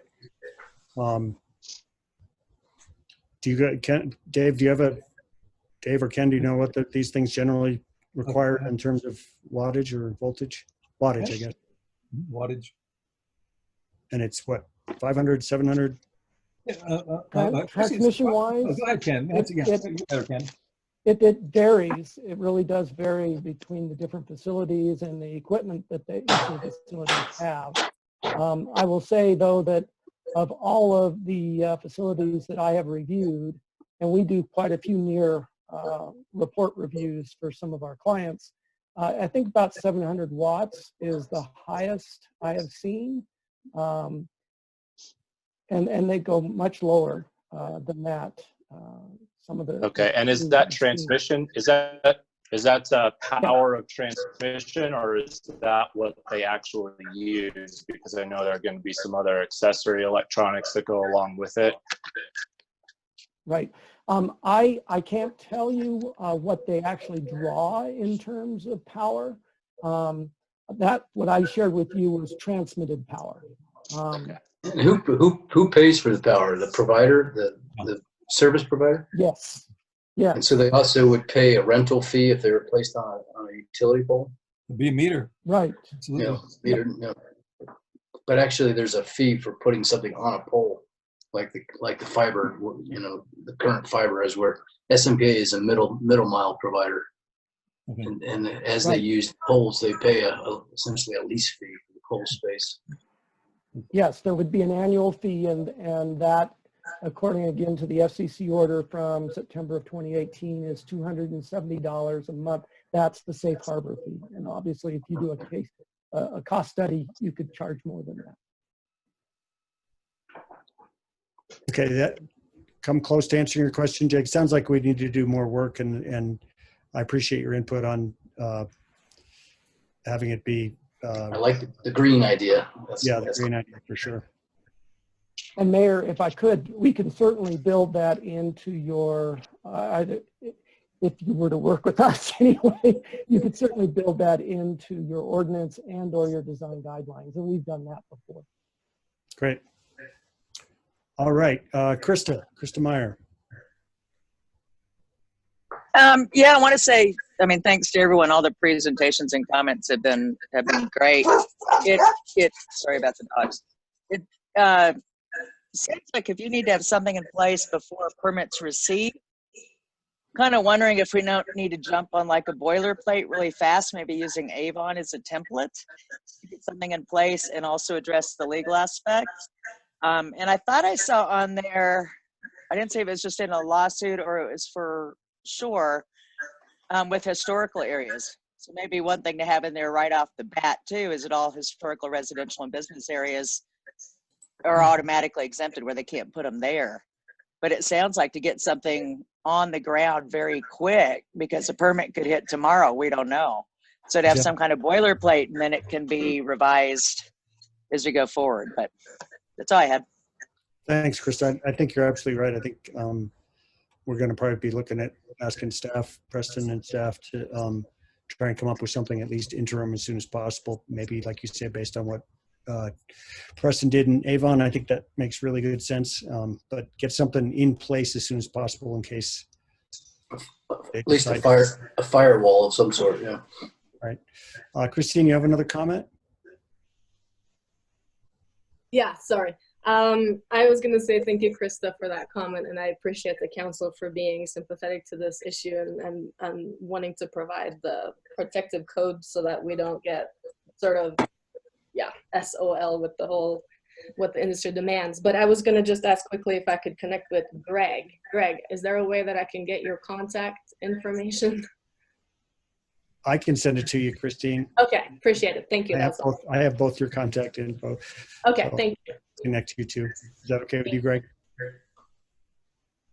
Go ahead. Yeah. Greg? Well, yes, can you hear me? Yep. Christine, I'm at 970-729-4255. Yep, 970 what? 729-2517.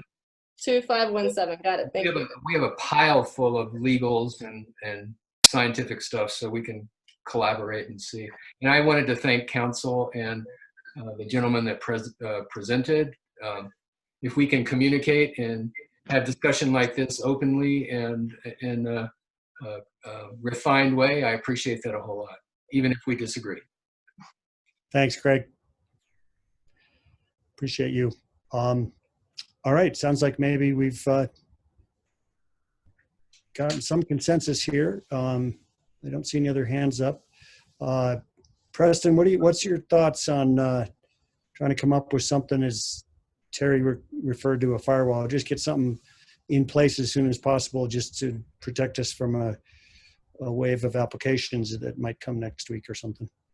Yeah, no, great question, and I like the way Krista had characterized it. But yeah, of course, I use Avon as the example, but there's a number, and well, Dave touched on it in his presentation. There's a number of communities with regulations in place that we could use as a boilerplate or a guide. So I'm confident that for that first meeting in September, we can have an ordinance introduced to council. If that, if everyone wants to nod their head or put their thumb up or something like that. That'd be great.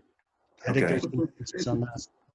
Okay, and then of course, perhaps I'll be in touch with Dave and Ken, get their 2 cents, see how they might be able to help us down the line, and then Bo, of course, is our legal counsel.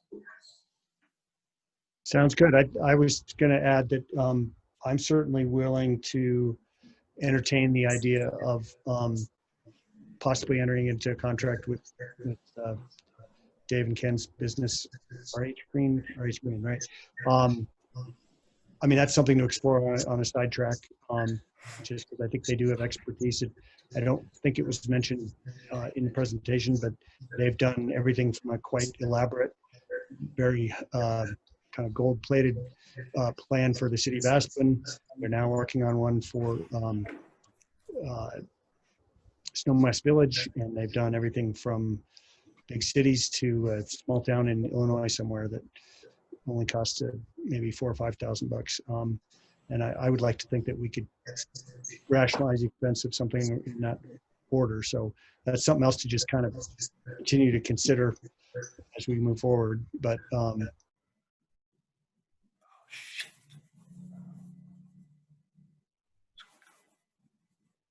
quick fix for next month, that'd be great. John, would it be appropriate to introduce, put this on board initially as an emergency ordinance? I mean, I think we could certainly justify a health, safety, and welfare clause on that. I think so, but I think we need Bo's blessing on that. So, Mayor, if I may just jump in, I just want to, caution a little bit. Any expenditure in this regard would be, unforeseen, unbudgeted. Really, I just mixed up Dave and Kenneth's name. So Dave and Ken, they do great work, and I have a sense of what some of the costs would be associated with the work they could do in this realm. It could end up being kind of substantial, perhaps not, just depending on what it is. But we do have a procurement policy in place, and we would need to follow that. Sure. Love the comment, Mayor. I just think we might need to, Yep, as follow usual, the appropriate steps. As usual, I'm getting a little ahead of myself, a little over exuberant, but yeah, no, good point. Thanks for pointing that out. I see another hand up. Raymond, did you have something to add on this? Go ahead. Yeah, thank you. Yeah, I'm Raymond Ferguson. I live here in Ridgway for 5 years. I have a little background in computer science. I have a bachelor's of science and a master's in telecommunications.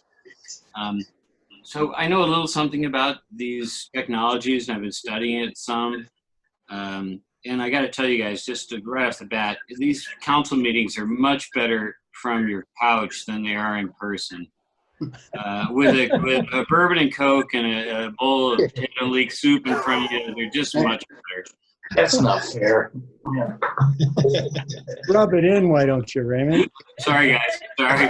And I also wanted to chime in on the dark skies guys, because I have to thank the guys. I was out here looking at my asparagus a month or two ago, and they were changing the light here at Cora and Charles. And I said, "Oh, you're not making that worse, are you?" And he goes, "No, I think you'll like it. It is so much better than that Klieg light that they used to signal Batman with that used to be out there." So thank you guys for that. All good. On to the 5G thing, though. I'm not afraid of 5G. I'm in the first place. I don't think we're going to have much demand for it. I think John is absolutely right. We're going to outstrip it with fiber connections to this town before 5G becomes much of an issue here. I mean, maybe it will become an issue, but I can't see it really in my short lifetime.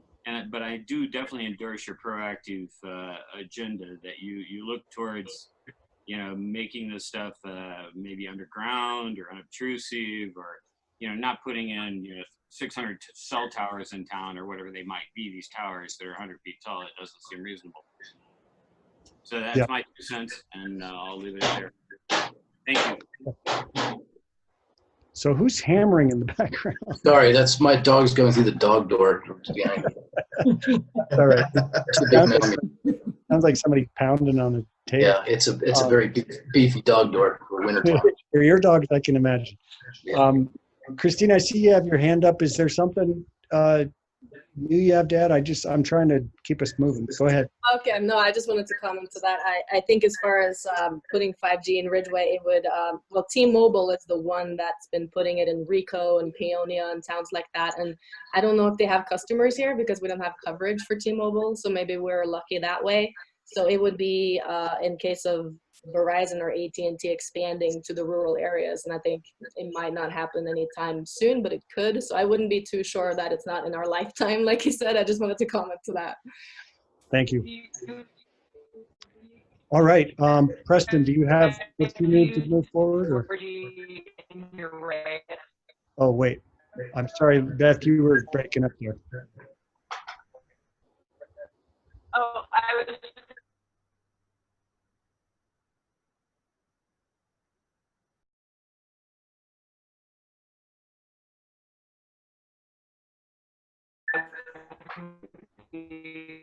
so sure we don't see moves.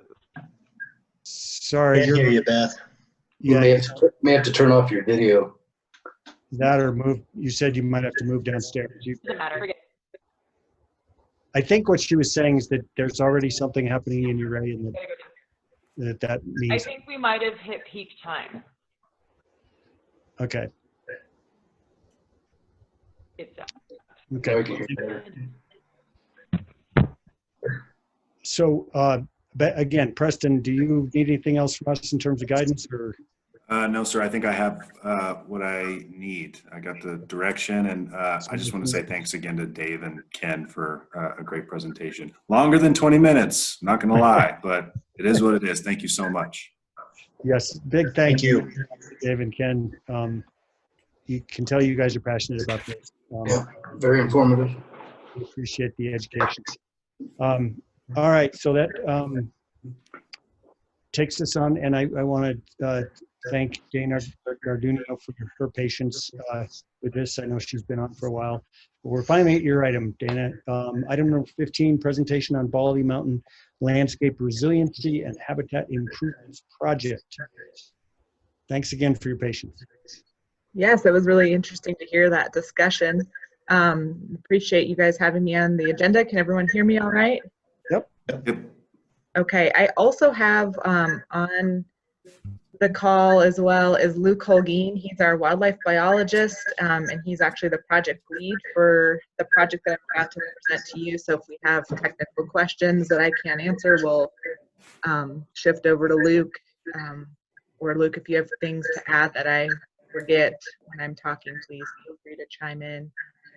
So I'm really excited to be able to talk with you all today. I know I had the opportunity to meet some of you and talk with you last fall when we had the Cow Creek wildfire going on just outside of Ridgway. And so I think the timing of talking about an opportunity we have here to do some finished fire in a very close proximity to where that wildland fire occurred. The timing I think is is good, and an opportunity to have several other benefits as well. So I'm going to bring up my presentation here.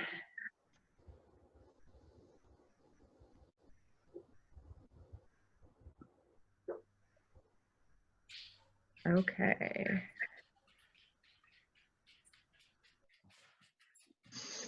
Are you guys seeing the PowerPoint now? Yep. Excellent.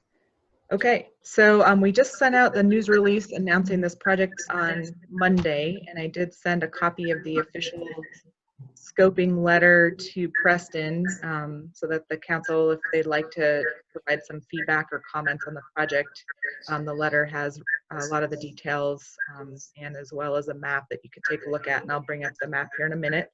But the name of the project is the Baldy Mountain Landscape Resiliency and Habitat Improvement Project. So quite a mouthful. I'm sure we'll come up with some sort of acronym to talk about it, because that's what we like to do in government, is come up with lots of acronyms. But for now, we're just referring to it as the Baldy Mountain Project.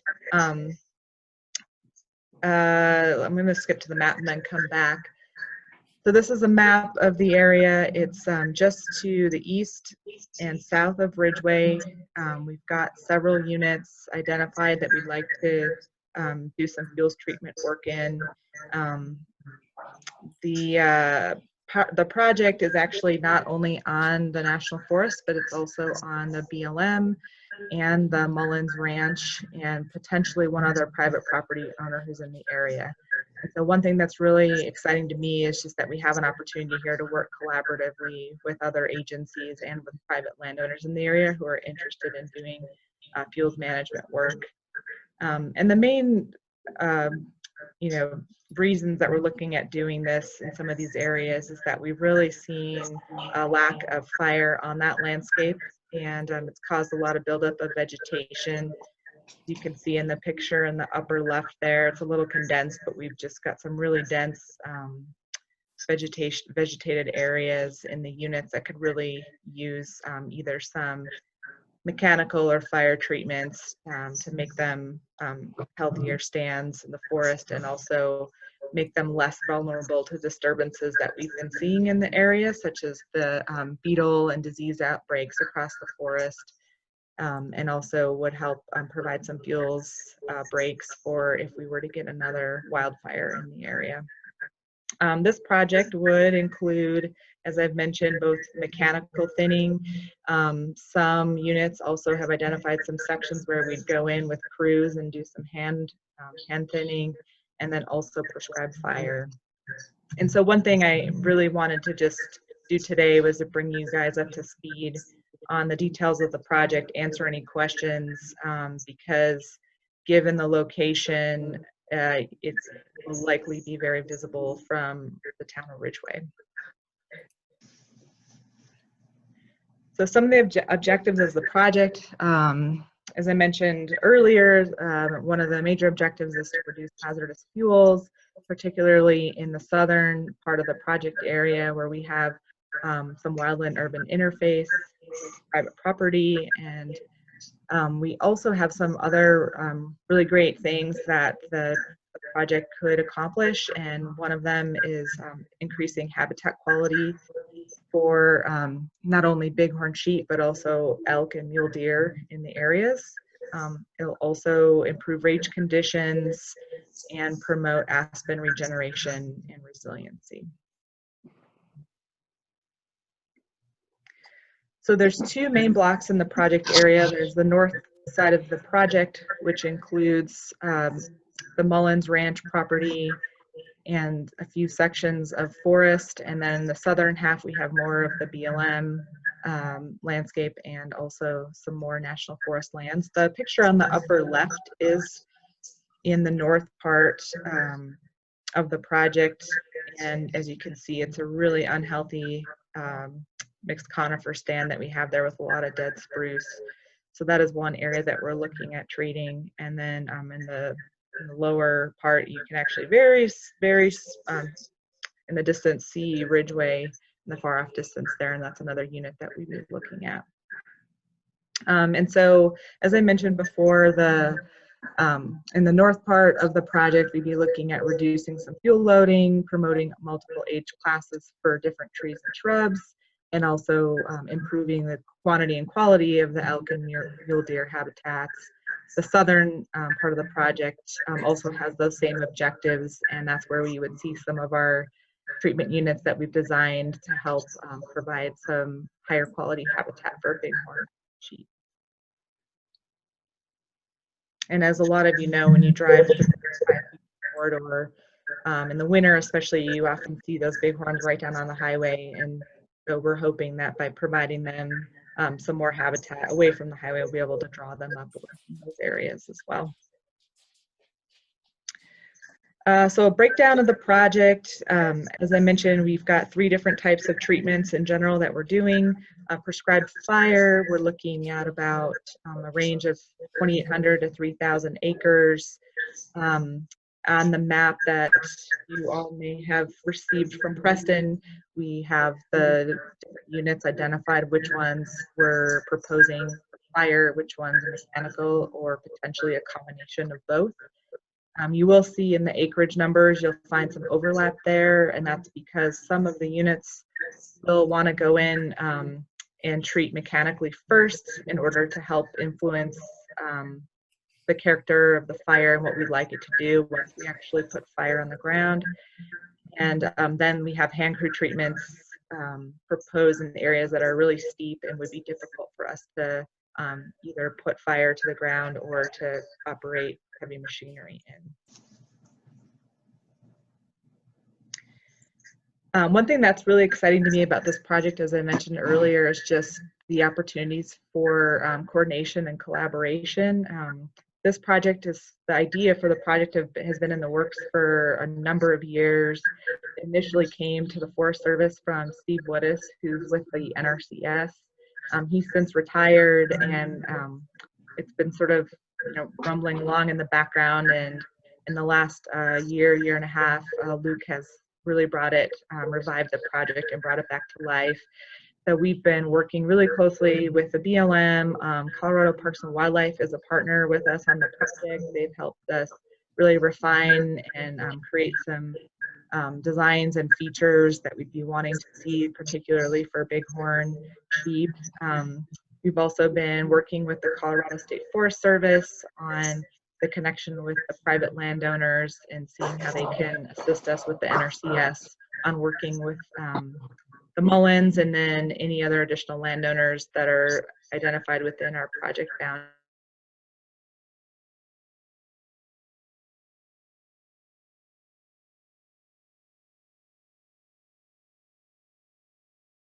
To coordinate and collaborate and help us with funding as well. And this picture, I have to just say, is pre-COVID, so that's why everybody is standing really close to each other and smiling. So things might look a little different now when we're out on the ground. So where we are in project timeline, as I mentioned, this project over the years, we've been doing a lot of refining of the units, talking about concerns with all of the agency specialists, and working on developing the proposed action, which is led us to where we are now, which is in our NEPA process. So we have a proposed action and a purpose and need, and we've now opened up the project for public review, and we are looking for feedback. And that feedback would be most helpful if we get it by September 15th so that our specialists can wrap up their environmental analysis on the project. And we're hoping, unless we hit any major roadblocks or things that we need to spend more time working through, we would hope to have a decision later this year, which would set us up really well with our grants and funding cycles to start applying for those opportunities and really solidifying a lot of our partnerships so we could look at implementation. With a project this size and with this many units proposed, we'd be looking at implementation over several years. It certainly would not all happen at once. And then, of course, with anytime we're talking about doing prescribed fire, we have a lot of conditions that need to be met in order for us to actually put fire on the ground. And we can't always predict those things. So my goal is really to front load this information and working with the communities of Ridgway and Ouray and the county and any other interested stakeholders to really iron out concerns, address questions, and get things so that folks feel comfortable with what's being proposed. So that way, when we do have those windows and opportunities, that we can move quickly and get the project implemented because we often don't know when those windows will come or when they may be available again. So I wanted to keep the presentation short. Luke, did you have anything else you wanted to add about the project that I missed?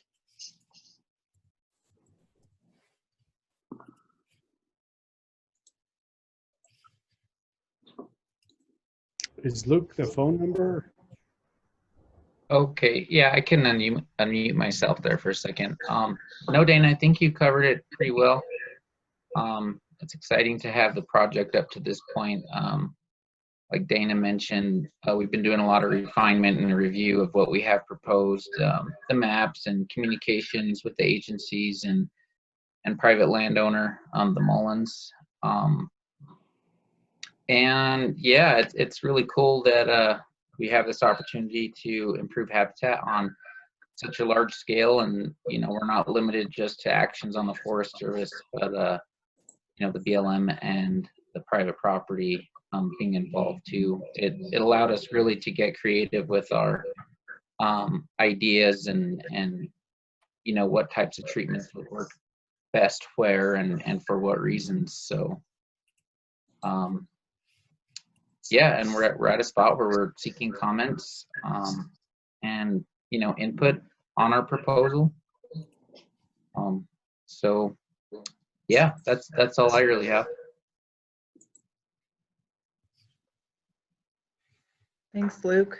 So I guess with that, I will take any questions that folks have.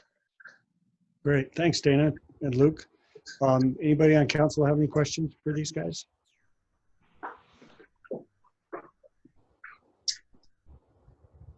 It does seem like it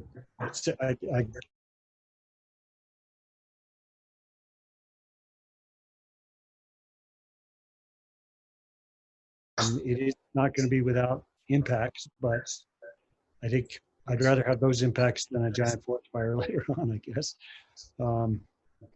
So I can certainly see the reason for it. And I have a question. Are you guys looking for formal approval from us as town council, or is this just more of an informational FYI?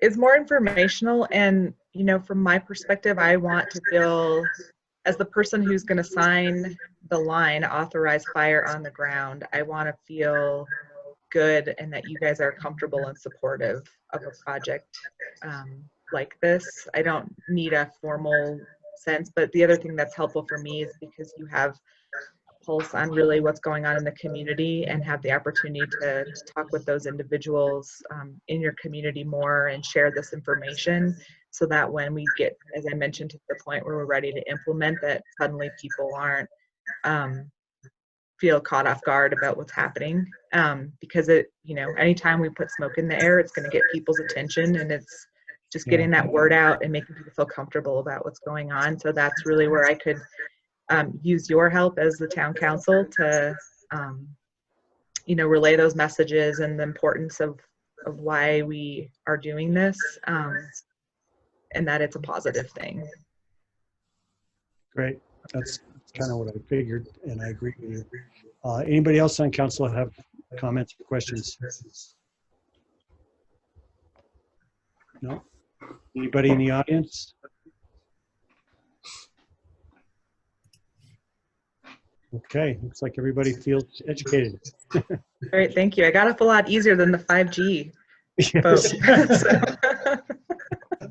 Not surprising. Yeah. Right All right, now. well, right. Yeah, when the smoke's in the air, it's a different story. So. Yeah. All right. Well, thank you guys. Appreciate you coming to present. Thank you. We'll keep our eyes peeled for more information, more updates, and encourage everybody to go fill out a scoping feedback form if you want. So thanks again. Thank you. All righty, that takes us to policy matters. Item number 16, release of subdivision improvements and lien agreement for River Sage PUD. I see Rick Weaver is in the audience, but Jay, are you taking this on? Yep, you bet. So this one should be pretty simple. This is a release of a subdivision improvements and lien agreement for River Sage. So if you guys will recall, or for those of you who were on council at the time, the council approved the final plat for filing 2 of River Sage at the regular council meeting early this year, the first meeting in January. And as we approved that final plat, we also entered into a subdivision improvements and lien agreement. And what that means is basically we say, hey, not everything is done to really be done with this subdivision, but it's done enough that we can file a final plat, get it recorded with the county, create saleable pieces of property, and enter into this agreement that says, hey, we're still going to finish these few things. So we drafted a specific agreement for this filing number 2 with a number of items on it. They're attached to your packet. The agreement is attached to the packet. It was things like completing the cul-de-sac at the end of River Sage Drive, installing a few utilities, cleaning up, and stuff like that. Generally, the terms of the agreement have been met. There were a few items to note that I added in the staff report. The disturbed areas have been weeded, but they haven't quite germinated yet. Rick Weaver has agreed and said, you know, if they don't take, I will definitely seed again. He already, I think, even said he has the seed to do that. And then we need we're going to add a couple of notes on the as-built. They were just missing a little bit of information. And those as-builts are just documents that the town keeps to be sure we have records of where utilities are and where everything is, how it was built and such, as we, I don't know, just keep a good record of all of that. So staff is recommending release of this agreement, and the draft of the release that we would sign and execute to do this is at the end of this packet item. That's all. Thanks, Shay. Rick, do you have anything to add? I think Shay's done. No, Shay covered it pretty well. Can you hear me? Yep. Okay, Shay covered it pretty well.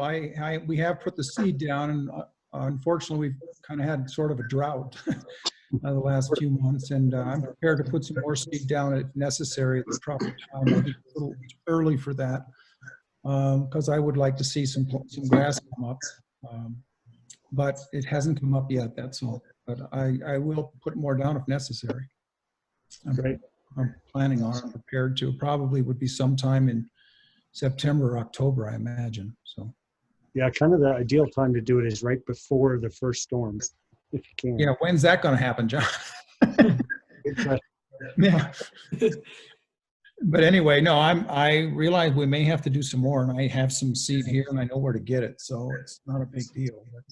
But that's where we're at. Everything else is, I believe everything else has been done. Although, Shane, you mentioned something about the as-built. I thought the as-built had been finished. I didn't know there was still any outstanding issues on that. But if that's probably between you and Delmont, I guess, but they're the ones that do it. So. Yeah, you know, and they're fine, Rick. It was the communication wires were not added to that, and we got confirmation of where those are. Okay. So that's the biggest item, but we can just we'll add a note on the documents we already have and call it. They're all in. The phone lines are in. So. Yep. Just not on. They were on the plans. Okay. No, they're in. Great. Okay, great. Right. Well, I'm happy if you're happy. So do what you need to do, Shay, and I appreciate it. So. Questions for council about this? Questions, comments from council? None? Anybody in the audience have comments or questions? Somebody want to make a motion? I move to release the subdivision improvements and lien agreement for River Sage PUD filing number 2, recorded in the Uray County records at section number 224554 on January 9th, 2020, as terms of the agreement have been met. Second. Great. Motion's made and seconded. Can we have a roll call vote, please? Council members Grambly. Aye. Bacon. Aye. Meyer. Aye. Schuyler. Aye. Mayor Pro Tem Johnson. Aye. Okay, there you go. Ding, got a ding. It's better than a gong. Well, thank you. Thank you, council. Appreciate it. Thank you, Shay, for your work on this. You bet. Thanks, Rick, for doing a nice job. All right. Now, Appreciate am I going to get a new version of this or something that on paper that indicates this has been done, or just for my Typically, file? Pam coordinates getting signatures on these items. Okay. So we'll be in touch with you, and you'll have to come in and sign this, and then we'll take care of All right. signing it and recording it. Great. Thank you. Yep. Thank you. Good night, all. Hi, Rick. All right, so that takes us to item number 18, confirmation or amendment of rescission of emergency restrictions on burning and fires within the town of Ridgway. Preston? Yeah, thank you, Mayor. I don't have a lot to add outside of what's in the memo. Given the current drought status here, really around the whole state, late last month, we began promoting voluntary water restrictions through our communication channels and started encouraging residents to reduce their water use. So staff is recommending that council formally ratify the voluntary water restrictions for the town. Okay, I think my take is based on what's happened since we had that lovely weekend of rain, and what the forecast is looking like for the next few weeks. I would suggest we re-implement our stage 1 fire restrictions. And from what I understand, all the fire entities in the region are really close to doing that themselves. It's confusing. I remember thinking when I heard that they... So Mayor... We're talking water, right? Yeah, we're talking water, the water restrictions. The fire restrictions is the next item. We're on 17. Oh, you went to 18. So sorry. I jumped ahead. Sorry. My mistake. They're kind of related, though. Yeah. Yes, they are. All right. What's the feeling of council? Yeah, after that meeting today, we heard from Glenn that sounds like the county's going to go back into fire restrictions here pretty quickly. So I would like to rescind.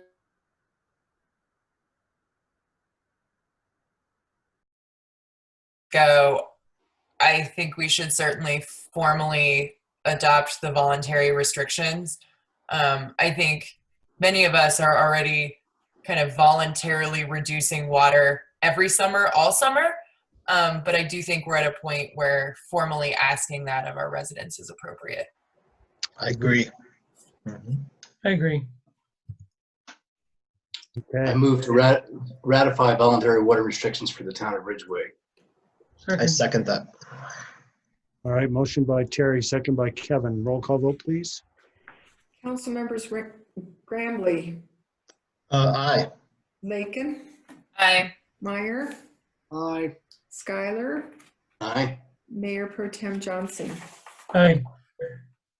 And just to note, you guys, in terms of data, we're showing up on the U.S. Drought Monitor, Uray County, as a mix of severe and extreme drought. So there's actual data impetus for this.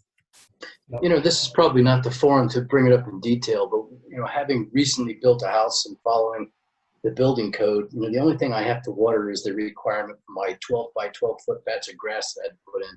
I'm wondering if we could at some point address some of those requirements and go to more of a xeriscaping on that particular building code issue, because it seems silly that I have to use water to water grass that I don't really want anyway. I know that's on Shay's to-do list. This came up when we were doing the single family home design standards and was just another thing we need to get to. I'm willing to table it for now. I just wanted to Oh, poke my Terry, finger at that right now. everything I planted as a result of moving into my house died in the winter that had That's no one snow. strategy. That's a good strategy. So, you know, Cost money for you. it was still expensive, but that's what happened. Yeah, Terry, it's Preston. That's a great thought. Coincidentally, Shane and I were talking about this just yesterday, how it's identified in the strategic plan, and looking to move forward on something soon. So, Shay, I don't know if you wanted to add anything, but yeah, I think that's funny because we were just talking about that. Yeah, I was just going to confirm it is on my list, and I promise I will get to it. I just need to find a little time. No apologies. No apologies. Apologies. We'll just water that idea for now. Is there any concept for gray water use in town? Officially, the state actually legalized it last year. I know that. The town hasn't taken any formal action. I forget. Am I right, Preston, that we have to kind of ratify the, ratify is probably not the right word. We have to put something in place that says that we want to allow it or will allow it? For what? I think I missed the question. Gray water. Oh, gray water. You know, I did, John, I don't know if you remember, I did a bunch of research on that, and I'm not even remembering anything about that. I can dig up my notes, Russ, and send them your way here this evening or tomorrow morning on the gray water systems and how the state's regulating that. Yeah, I was thinking about that just the other day. I think we need to make sure that people can do that, because it's obvious that we're going to need that more and more as this new climate reality takes hold. Sorry. And I believe that's, sorry to interrupt. This is, I believe that's a state regulation. So I don't know that we really have to do much, but maybe it's a promotional piece of letting people know that it's available. It's been illegal in our state for so long that I know I'm afraid to even like get the water that goes into my plants.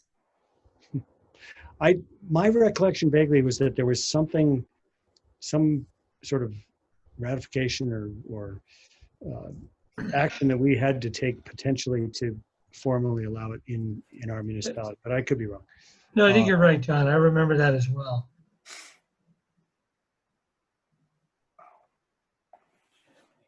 To put in some regulations regarding exactly how it's done.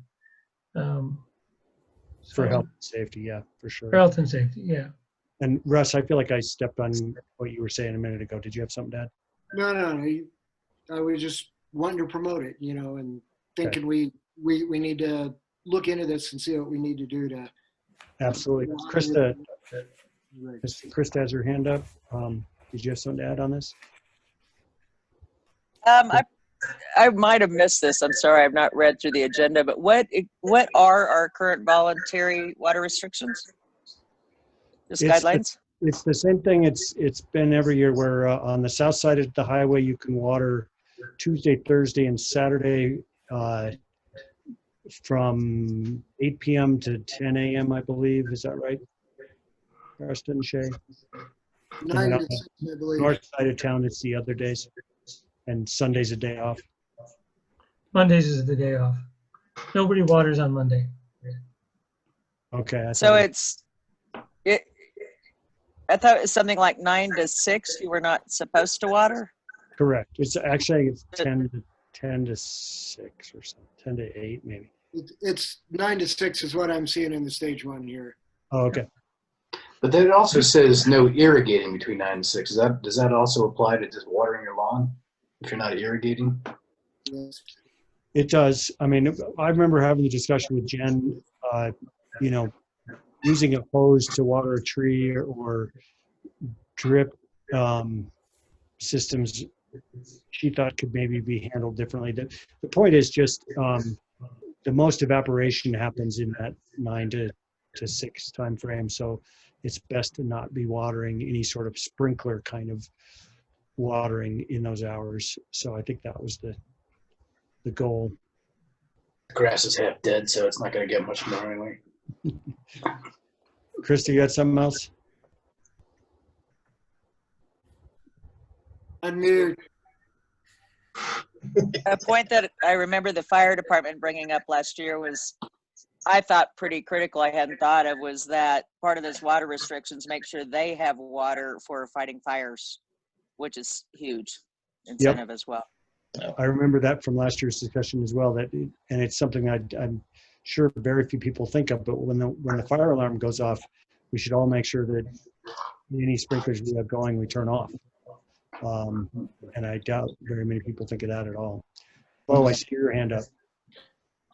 Sorry, it's just a delay with the virtual meeting, but I did want to let you guys know that it's an opt-in from the local jurisdiction if there's going to be gray water allowance. We would need to put together our own, likely an ordinance that would allow for the use of gray water. Okay, something else for Shay and Preston's list, right? So, yeah, obviously no pressure, but I do think it's important to have as many options for creative watering and water use as possible. So, but we also very much recognize that you guys have got extremely full plates, and you would only be asked to get through this when you can. So, moving on to the fire restriction question number 18 that I mistakenly said we were on. Confirmation or amendment of rescission of emergency restrictions on burning fires within the town. And what I was starting to say was that at our MAC meeting this afternoon, Glenn Boyd, the emergency manager, said he thought most agencies were going to go back on stage 1 restrictions any day now. And I think we should not confirm our rescission of emergency restrictions. We should actually re-implement them. If that's Are they by default implemented now?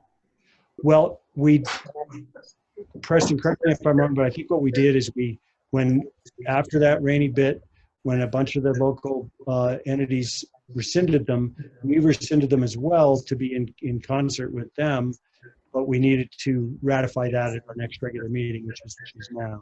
Right, So, exactly. And if I can just jump in, John. Go ahead. So yeah, what you were describing was the latest regional fire call that Glenn, and I can't remember if Sheriff Perry was talking to that, but Glenn definitely was today at the MAC group meeting.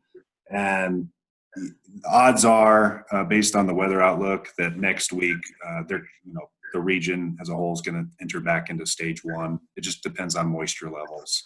And so I think this is a good conversation and audible, if you will. Just because it was a week, maybe a few weeks ago, that we were falling in line with the rest of the region and rescinding the stage 1 restrictions, and then we're here now on August 12th, and it's time again to think about putting them in place. So good on you all to have that conversation. John, I think you're talking about perhaps, well, I guess you said it, not confirming the rescission and just falling back into stage 1, if you will. exactly. So looking at the motion, the helpful motion you put in the staff report on this, and it says, I move to ratify the rescission.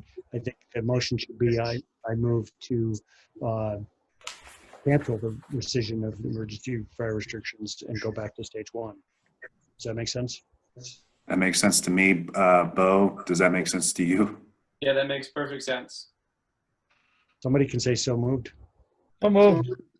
I think Eric got it in there by half a second. Somebody want to second that? Lay down. Second.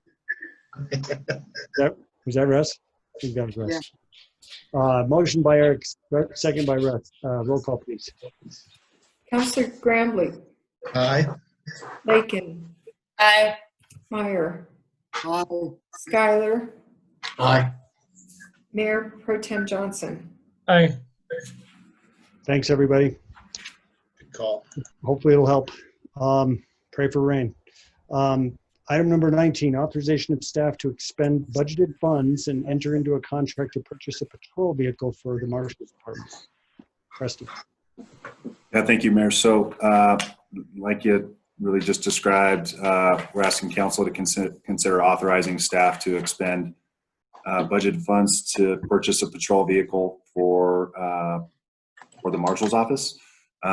We have funds that have been earmarked in the 2020 fiscal year budget for the purchase of a new patrol vehicle. Council has talked about it, I'm going to say at least a couple times in the last couple months, as late as the last meeting, really.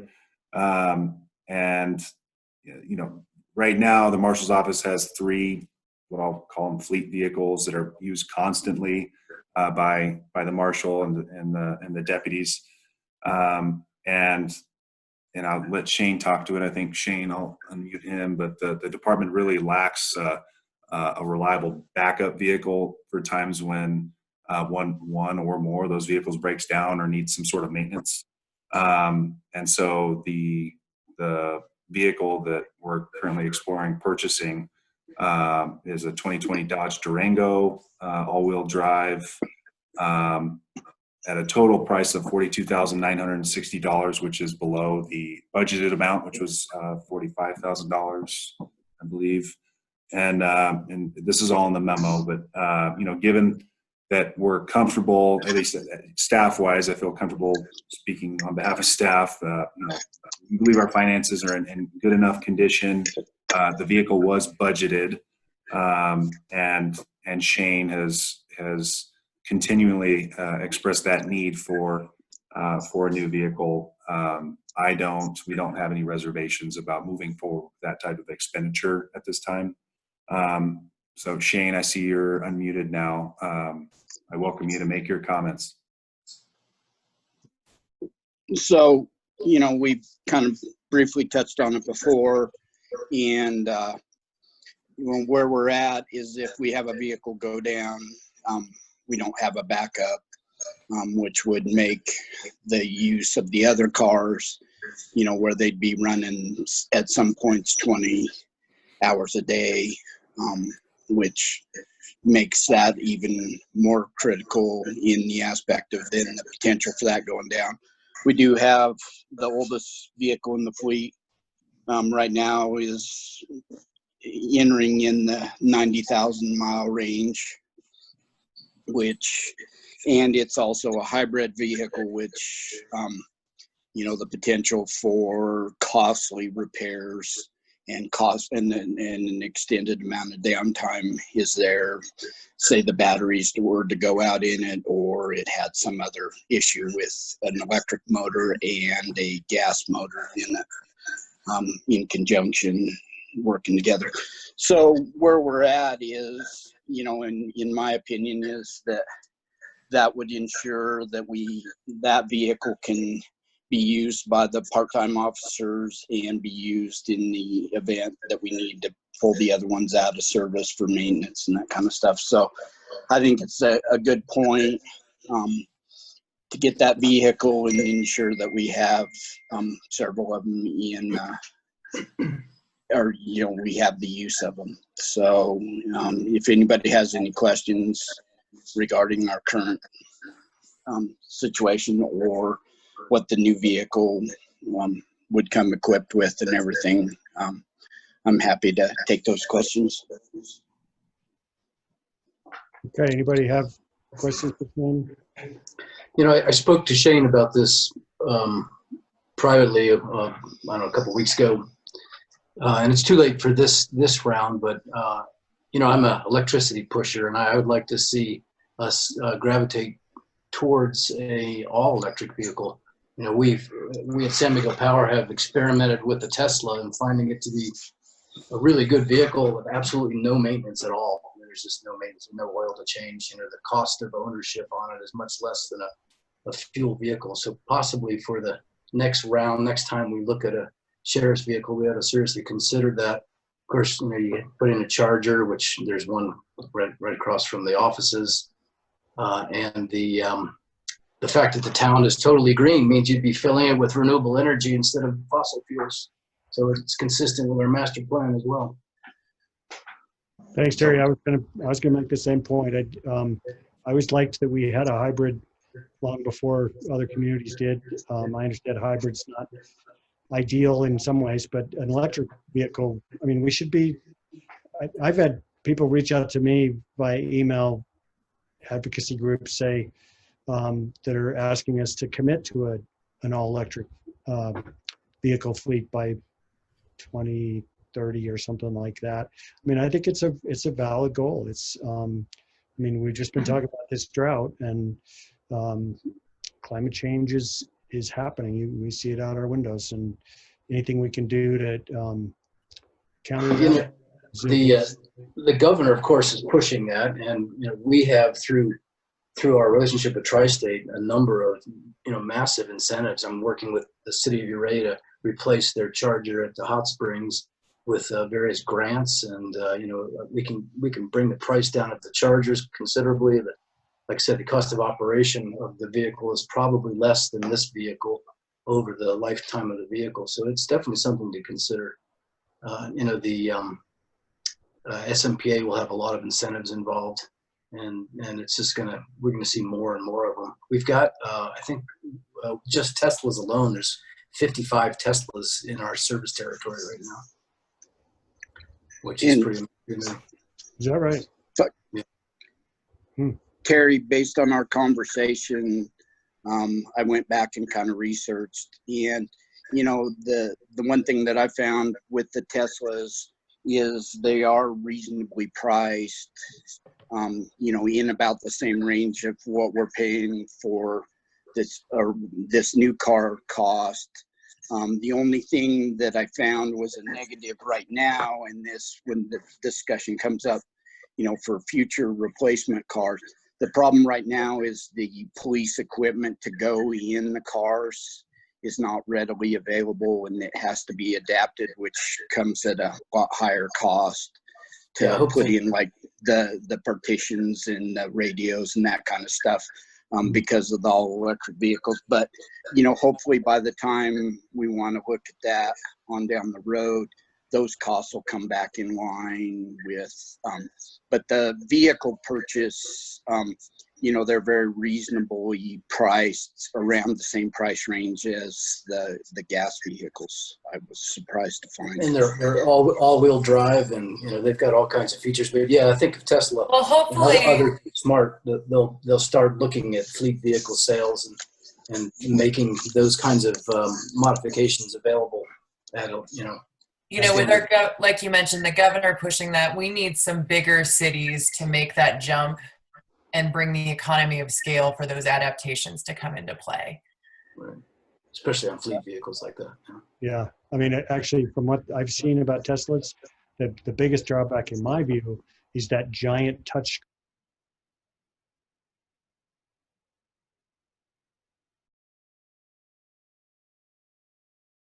And the biggest fear I have in driving our Tesla is getting caught by Shane speeding on North Railroad, because it's so damn easy to go fast in that thing. And it's so fun. Yeah. That's where I was told really, you can play karaoke on them, though. You can There's- do there's all kinds karaoke, of- and you can burn a fire, a virtual fire in the dash while you're driving. There's all kinds of stuff. There's even a fart app that you can make all the seats. All right, okay, cool. now we're getting into the middle school realm. Yeah. But they actually build it into the damn car. It's one of those hidden apps you have to find. It basically, Terry was just saying this, but for law enforcement, the fact that they go 0 to 60 in like 3 seconds is probably the number one reason that everyone should be using them. They're so damn fast. Yeah. But anyway, enough discussion on that. Next time. Well, I'm going to move that we authorize the expenditure of the budgeted funds to purchase the new patrol car. I'll second that. Motion made and seconded. Can we have a roll call, please?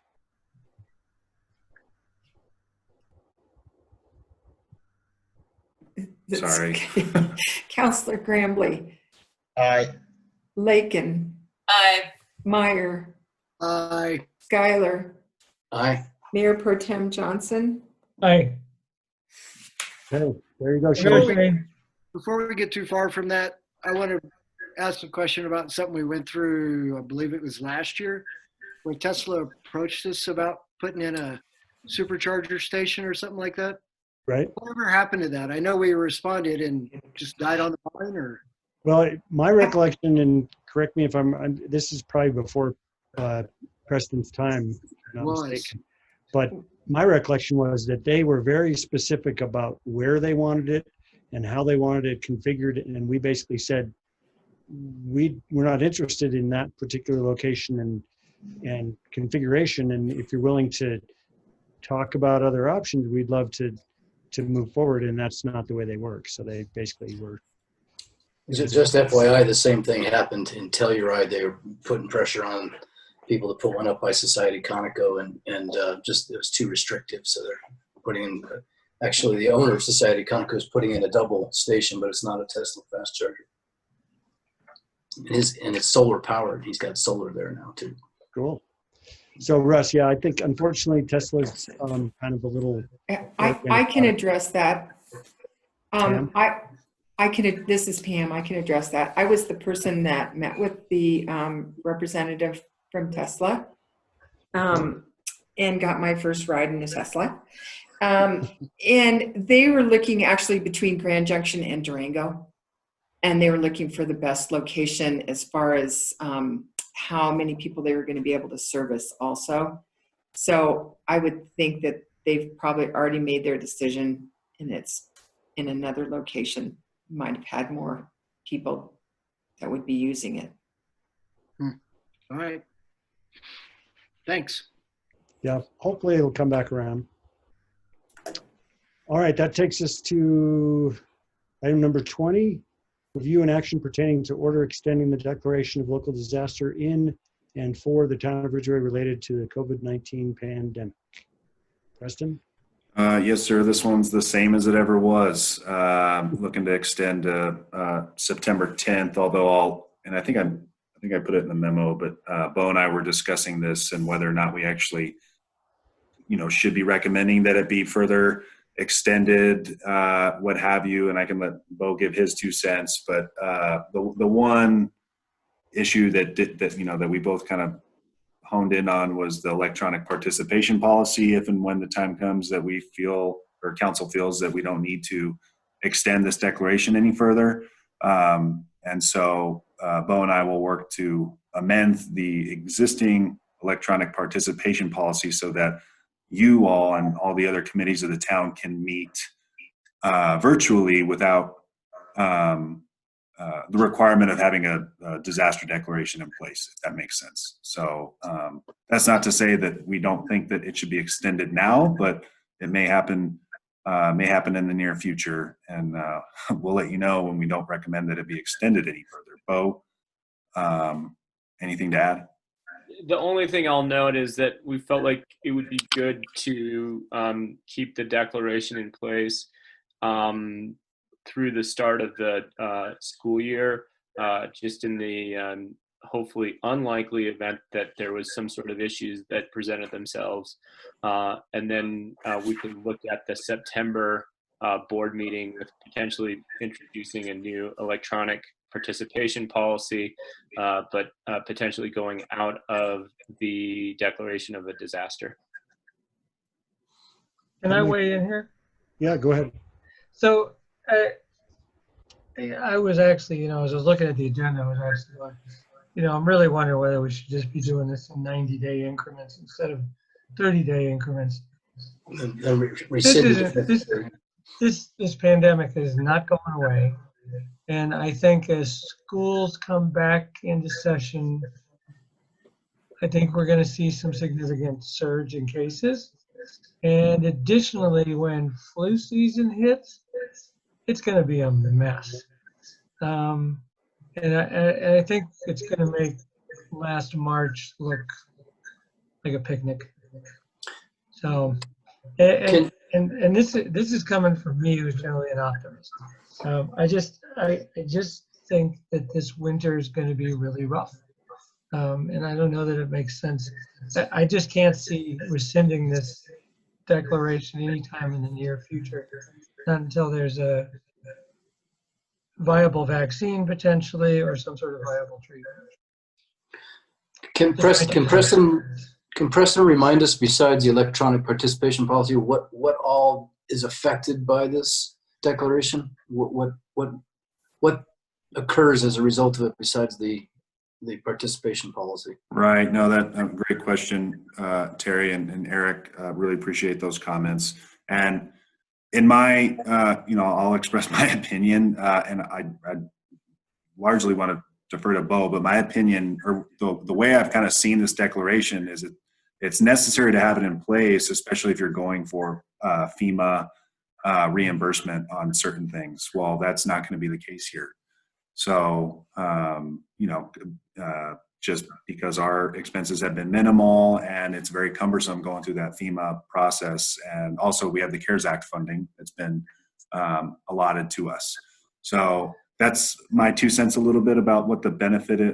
That's probably not the right word to use, benefit, but the benefit of having the declaration in place. But I wholeheartedly agree and understand where Eric's coming from. And I don't think it's going away either. And so I think it's on council to figure out whether or not you all would like to have this declaration in place. And if I may, I'll just echo what Preston hit upon. I don't feel like there's any sort of perceived end of the pandemic in sight either.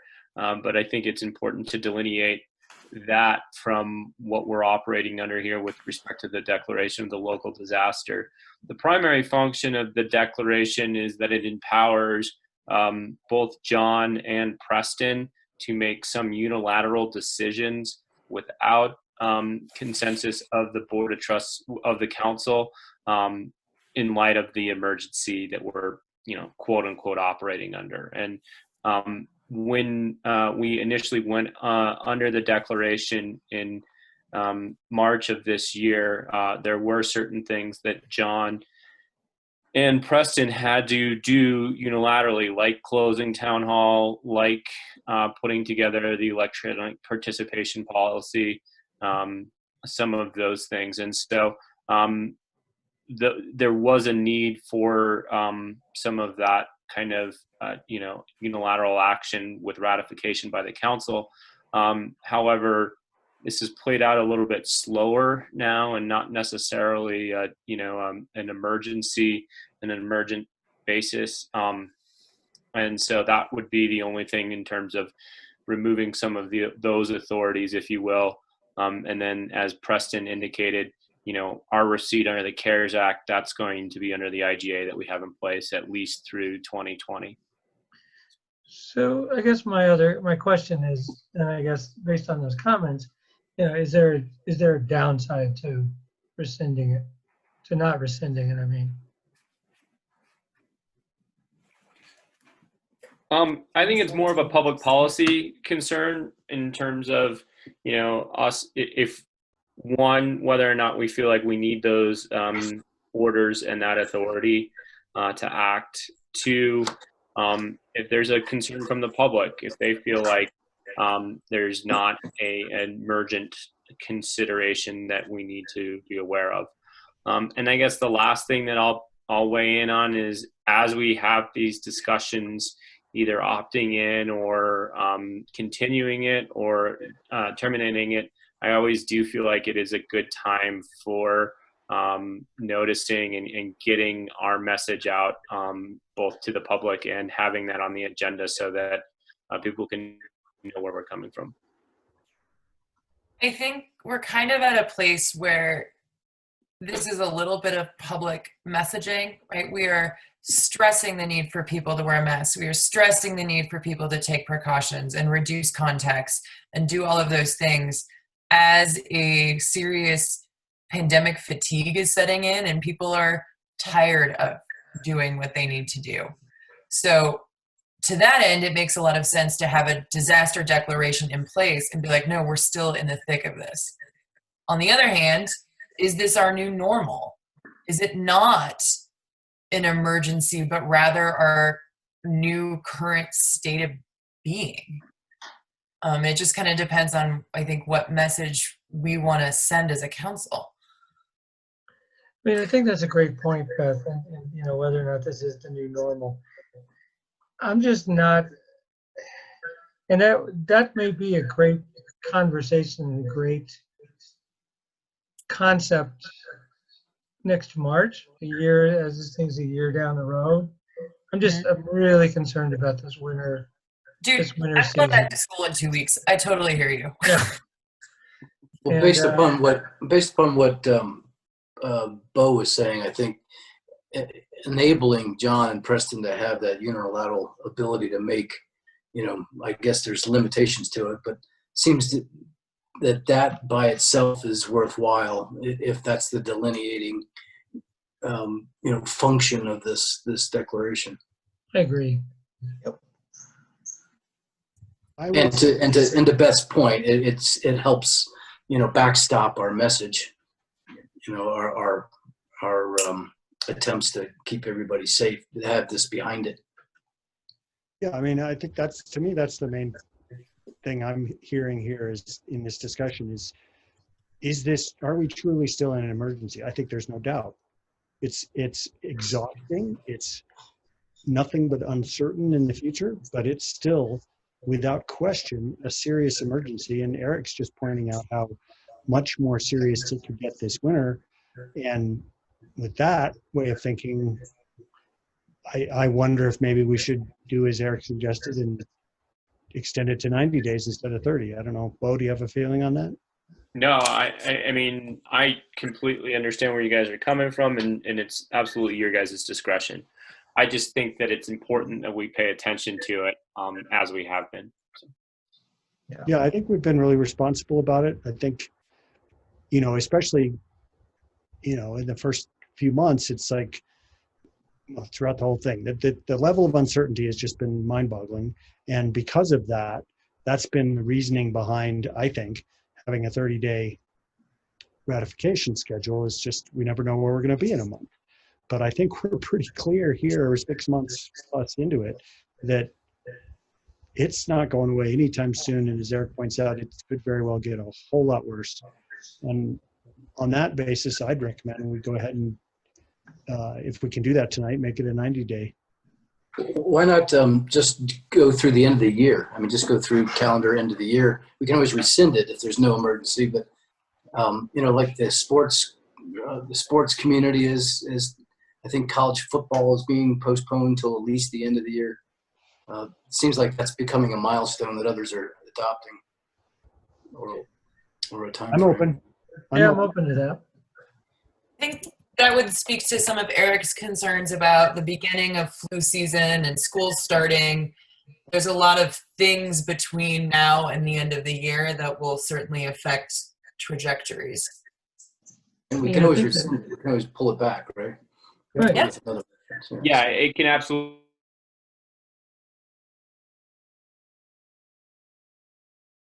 Through the end of the year, I don't have any issue with that.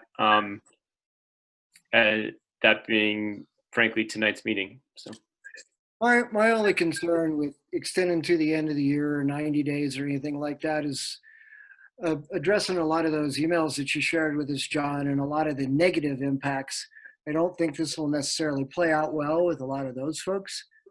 And if we continue to go on a 30-day for now, and if in fact things do blow up, which we're expecting, but if they do, then go into a longer term at that point. Yeah, I can see both sides. I mean, and my take on and I probably have to kind of apologize for sending you those emails. But those were helpful to read, though. Yeah. It's important that you see, because it finally occurred to me that it was the two mayors and the commissioners who'd been copied on it. And you guys hadn't seen it. So, and my take on that is that I don't think there's anything we can say to that's going to change those people's minds about what we're doing. They think we're crazy. So I don't think it matters in the least bit whether we make it to the end of the year or we make it 30 days. But I can go either way. Yeah, I could too. And that's a good point. I appreciate Russ's point on that, actually. Yeah. All right. Well, we've come full circle. It sounds like. And the additional thing from what Russ is saying is by bringing it up every month in council, kind of keeping it to the forefront on a regular basis too. I was just trying to save us a little work. And I understand and appreciate what you're saying as well, Eric. But at the end of the day, I think, some of the public perception is bad. I agree with John that we're not going to fix that. But if we stick to the 30 days until such time as it blows up again and gets people's attention more so, then we can extend it for a longer period of time. Yeah, I'm okay with that. All right. Given that, I move to approve the order of declaration of a local disaster in and for the town of Ridgway. Second that. Motion made and seconded. Roll call vote, please. Excuse me, do we need to specify the date in that motion? Yeah, that would be helpful for me. Well, I said 30 days in there, but specifically to. No, 30 days is good. I didn't hear it in the motion. Thank you. Yeah. Thank you. Okay, roll call vote. Councilmember Grambly. Aye. Lakin. Aye. Meyer. Aye. Schuyler. Aye. Mayor Pro Tem Johnson. Aye. Great. Thanks, everybody. That was a good discussion, though. Yeah. Yeah. Absolutely. Okay, so now we're at a couple of extra things. The two additional items on the agenda that were brought up. Oh, yes, sir. The first one. Yeah, John, if you don't mind, I'll just run through them real quick. Yeah, go ahead. The first was it's called the Revitalizing Main Street Program grant application. CDOT's made just north of $4 million in grants available through this Revitalizing Main Streets program. They're reviewing applications on like a weekly basis, first come, first served, relatively easy grant application. $50,000 is the cap, 10% match from the jurisdiction.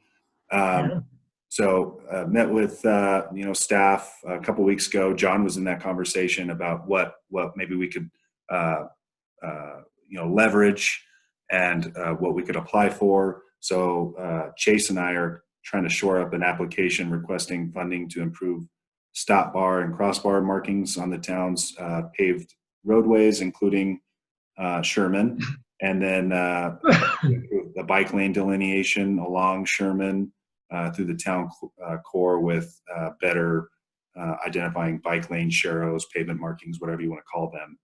I mentioned the 10% match, cash or in kind, and we're planning to leverage the dollars that we've already budgeted for that type of work in 2020. If you all want more information, I'd be happy to walk you through more about the grant requirements and eligible projects, what have you. This is just what we kind of honed in on for the time being. We're just trying to take advantage of the opportunity, looking for council's blessing on the submittal of the application once it gets shored up. That's pretty much it. Great. Go for it. Yep. All good. Yep. Cool. Good work being on top of this, guys.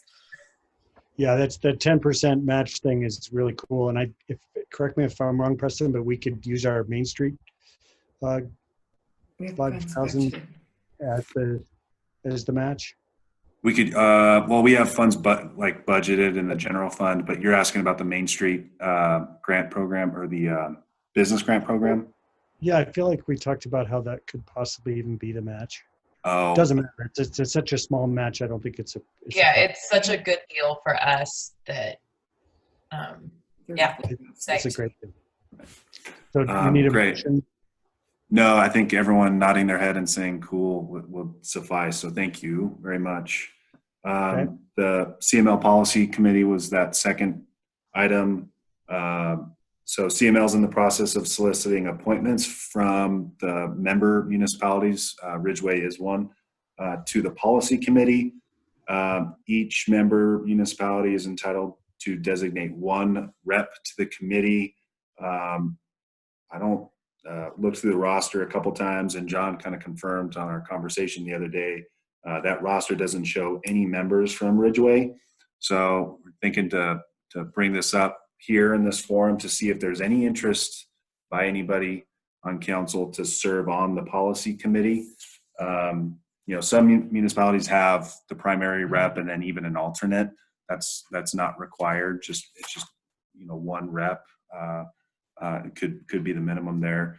Some of the responsibilities, I'll just run through these real quick, include reviewing requests from other member cities and towns on CML initiated legislation and recommending specific positions to the CML board. Review of known or potential legislative issues or bills, consideration of staff recommendations and recommending specific positions to the CML board. And then reviewing CML's annual policy statement that guides league positions on policy issues that affect cities and towns in Colorado, and propose revisions if, if everyone deems it necessary. So that's just a little bit about what that group does. So all that said, does anyone have any interest? Any idea what the time commitment is? That's a great question that I don't have the answer to. I think, John, I'm wondering if you know, do they meet once a month? I don't know. My sense was that it's not a huge time commitment. I think it's once a month at most, but I don't know for sure. And that may even be a bit much. It may not even be that. I could certainly, that would have been great information to have for the meeting. So I apologize about that. I could follow up with more details and email it out to council. And no one needs to raise their hand right now. I just wanted to get it on y'all's radar. And if and when the time comes, any of you feel comfortable volunteering, great. If not, that's great too. We're all busy. Yeah, we've been without a rep for quite a while, so. Yeah. Yeah, it sounds great. I'm just really worried about what the next few months are going to look like for me, and feel like that might be a bridge too far.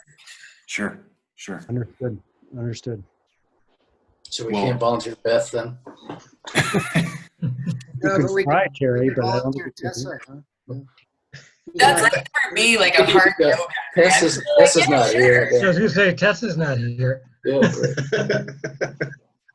You guys are mean. Oh gosh. Maybe this is a good time, Preston, for me to mention the good news I got this week. On a similar note, I got a call from Kevin Balmer, who's executive director of CML, last week sometime. I think it was probably the first of last week, saying that CML gets to recommend an appointee to the State Broadband Deployment Board when there's an opening. And I guess there was an opening for the municipal council seat.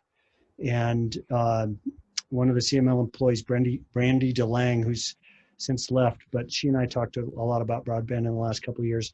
She told Kevin before she left that I would be a good candidate for that seat. And so he recommended me to the Speaker of the House, Casey Becker, and I've been appointed. I haven't gotten the formal notification, but yeah, it's a pretty big deal. We will be meeting, I think, quarterly to review applications for it's a chunk of money that the state doles out for broadband projects. Some of you may remember that there was a sort of infamous case about 5 years ago where Deeply Digital, the local internet provider that's been doing a lot of our work and is madly putting fiber in all over the region,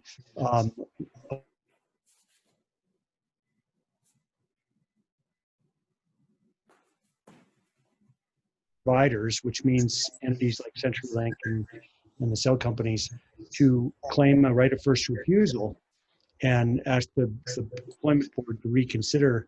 And if they could prove that they were going to do a project of equal impact, they would get the project. And they actually did that.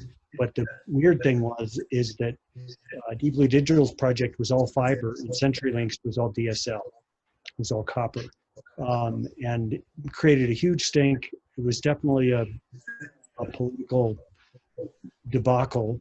And there was actually state legislation passed that changed that whole procedure. So even though they still have right of first refusal, it has to actually match the proven impact that the non-incumbent provider may be asking for. So that was pretty cool. It's unfortunate that it took grant being kind of stolen from Deeply Digital for it to happen. So yeah, I guess Ridgway's mayor is also now on a state broadband deployment fund board. Oh, Pretty way to go, John. Very cool. And this is your way of saying that you're not going to volunteer for the other side of the thing? That's a good segue to that, yeah. Yeah. Congratulations. Thanks. And Preston, I realized I should have mentioned this probably at the beginning. Is it appropriate to ask about the CORE Act letter?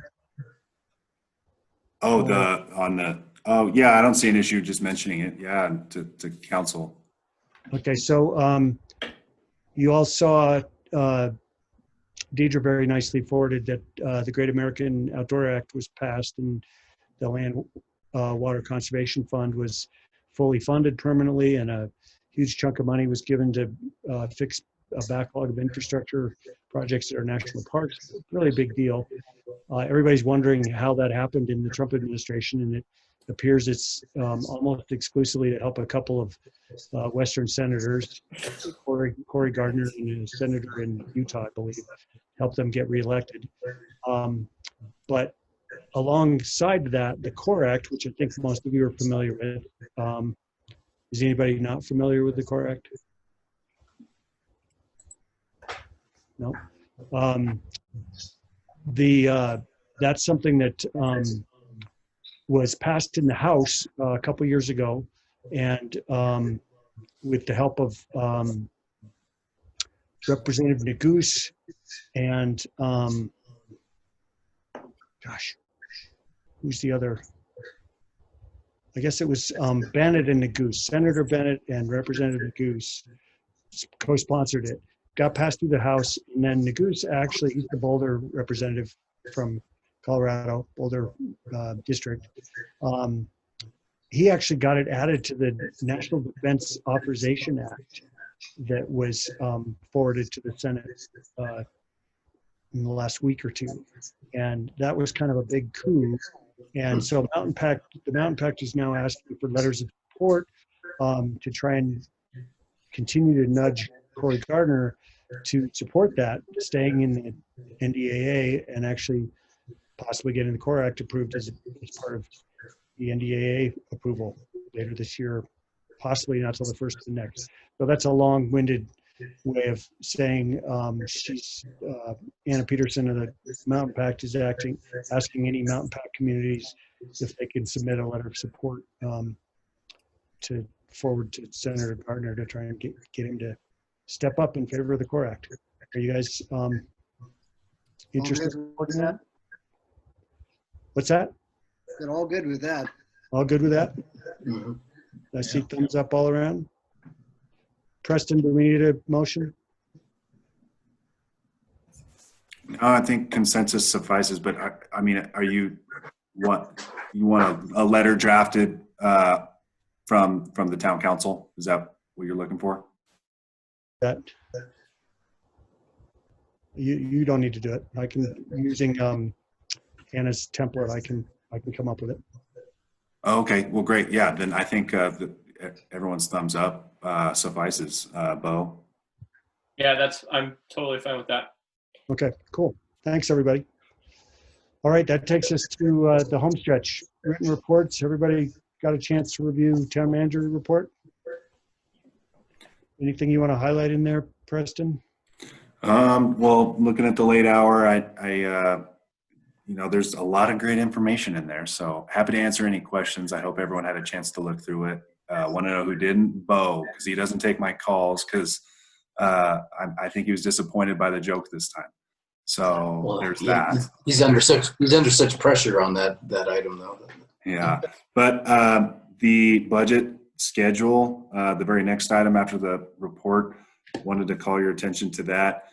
Yep. Was working with Pam. The last version I presented at the last meeting, very late hour, and I think I was a little too ambitious in preparing that schedule. So Pam and I have worked up this revised version. Want to see what you all think, or if you all are okay with what's proposed here. The highlighted area, October 17th for the budget retreat, 9 to 2. I know Eric, the previous date, I don't even remember what it was, September 26th was the last date identified. Didn't work for you, but wondering if October 17th might work for you and the rest of the council. Yeah, that can probably, I think there's a good chance that works. Okay. Works for me. It works. Good. All right. Well, great. Thanks for that. And again, I don't want to deliberately skip over the town manager's report, but if I'm happy to answer any and all questions about that if anything comes up. I'd like to just point out the great progress being made on the pavilion. I was out hiking the dogs the other day, checking it out and taking pictures. It's looking really good. I agree.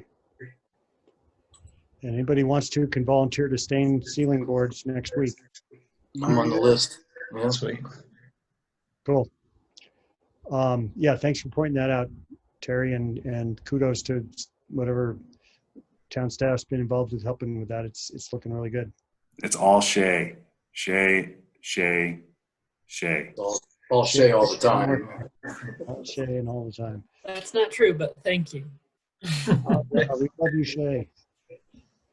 All right, so that takes us to committee reports. Anybody have anything to report?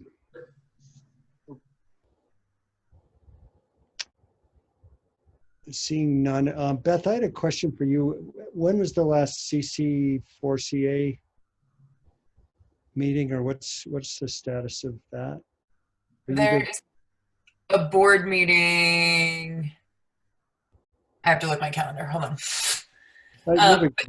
Yeah, but there's usually a board meeting. I want to say it's like the first Friday of the month, and I missed it last week. Okay. But they've, yeah. Not a big deal. I just had a thought that came up actually last year, and it just occurred to me that CC4CA would be a great place to try and get it some life again. I actually had I get dozens of emails from advocacy groups asking for support for this, that, and the other. And at some point last year, a group from the Denver area asked if we knew if our insurance provider. Yeah, you asked. I need to send an email. Yes. I said I would email Jacob about the insurance. Yes. Yeah, and I just know probably most municipalities in Colorado use CIRSA, and it'd be worth just asking CC4CA if we might be able to just put together a nice, polite letter asking CIRSA to divest themselves of their oil and gas stocks, because it doesn't make any sense. Yeah. So thanks for putting that back on your list. Anybody have anything else? Are we done? We look done. Stick a fork in us. We're done. All right. Thank you, staff. Yep. Thank you, everybody. Thank you, everyone. Not hearing any opposition, I will declare this meeting adjourned. Perfect. Awesome. All right. Thanks, guys. Bye, guys. Thanks. Have a good night. Good night. We almost got in under 9. Thanks, everyone. Thanks, Shay. Thanks, Preston. Thanks, Pam. Thanks, everyone. Thanks, John.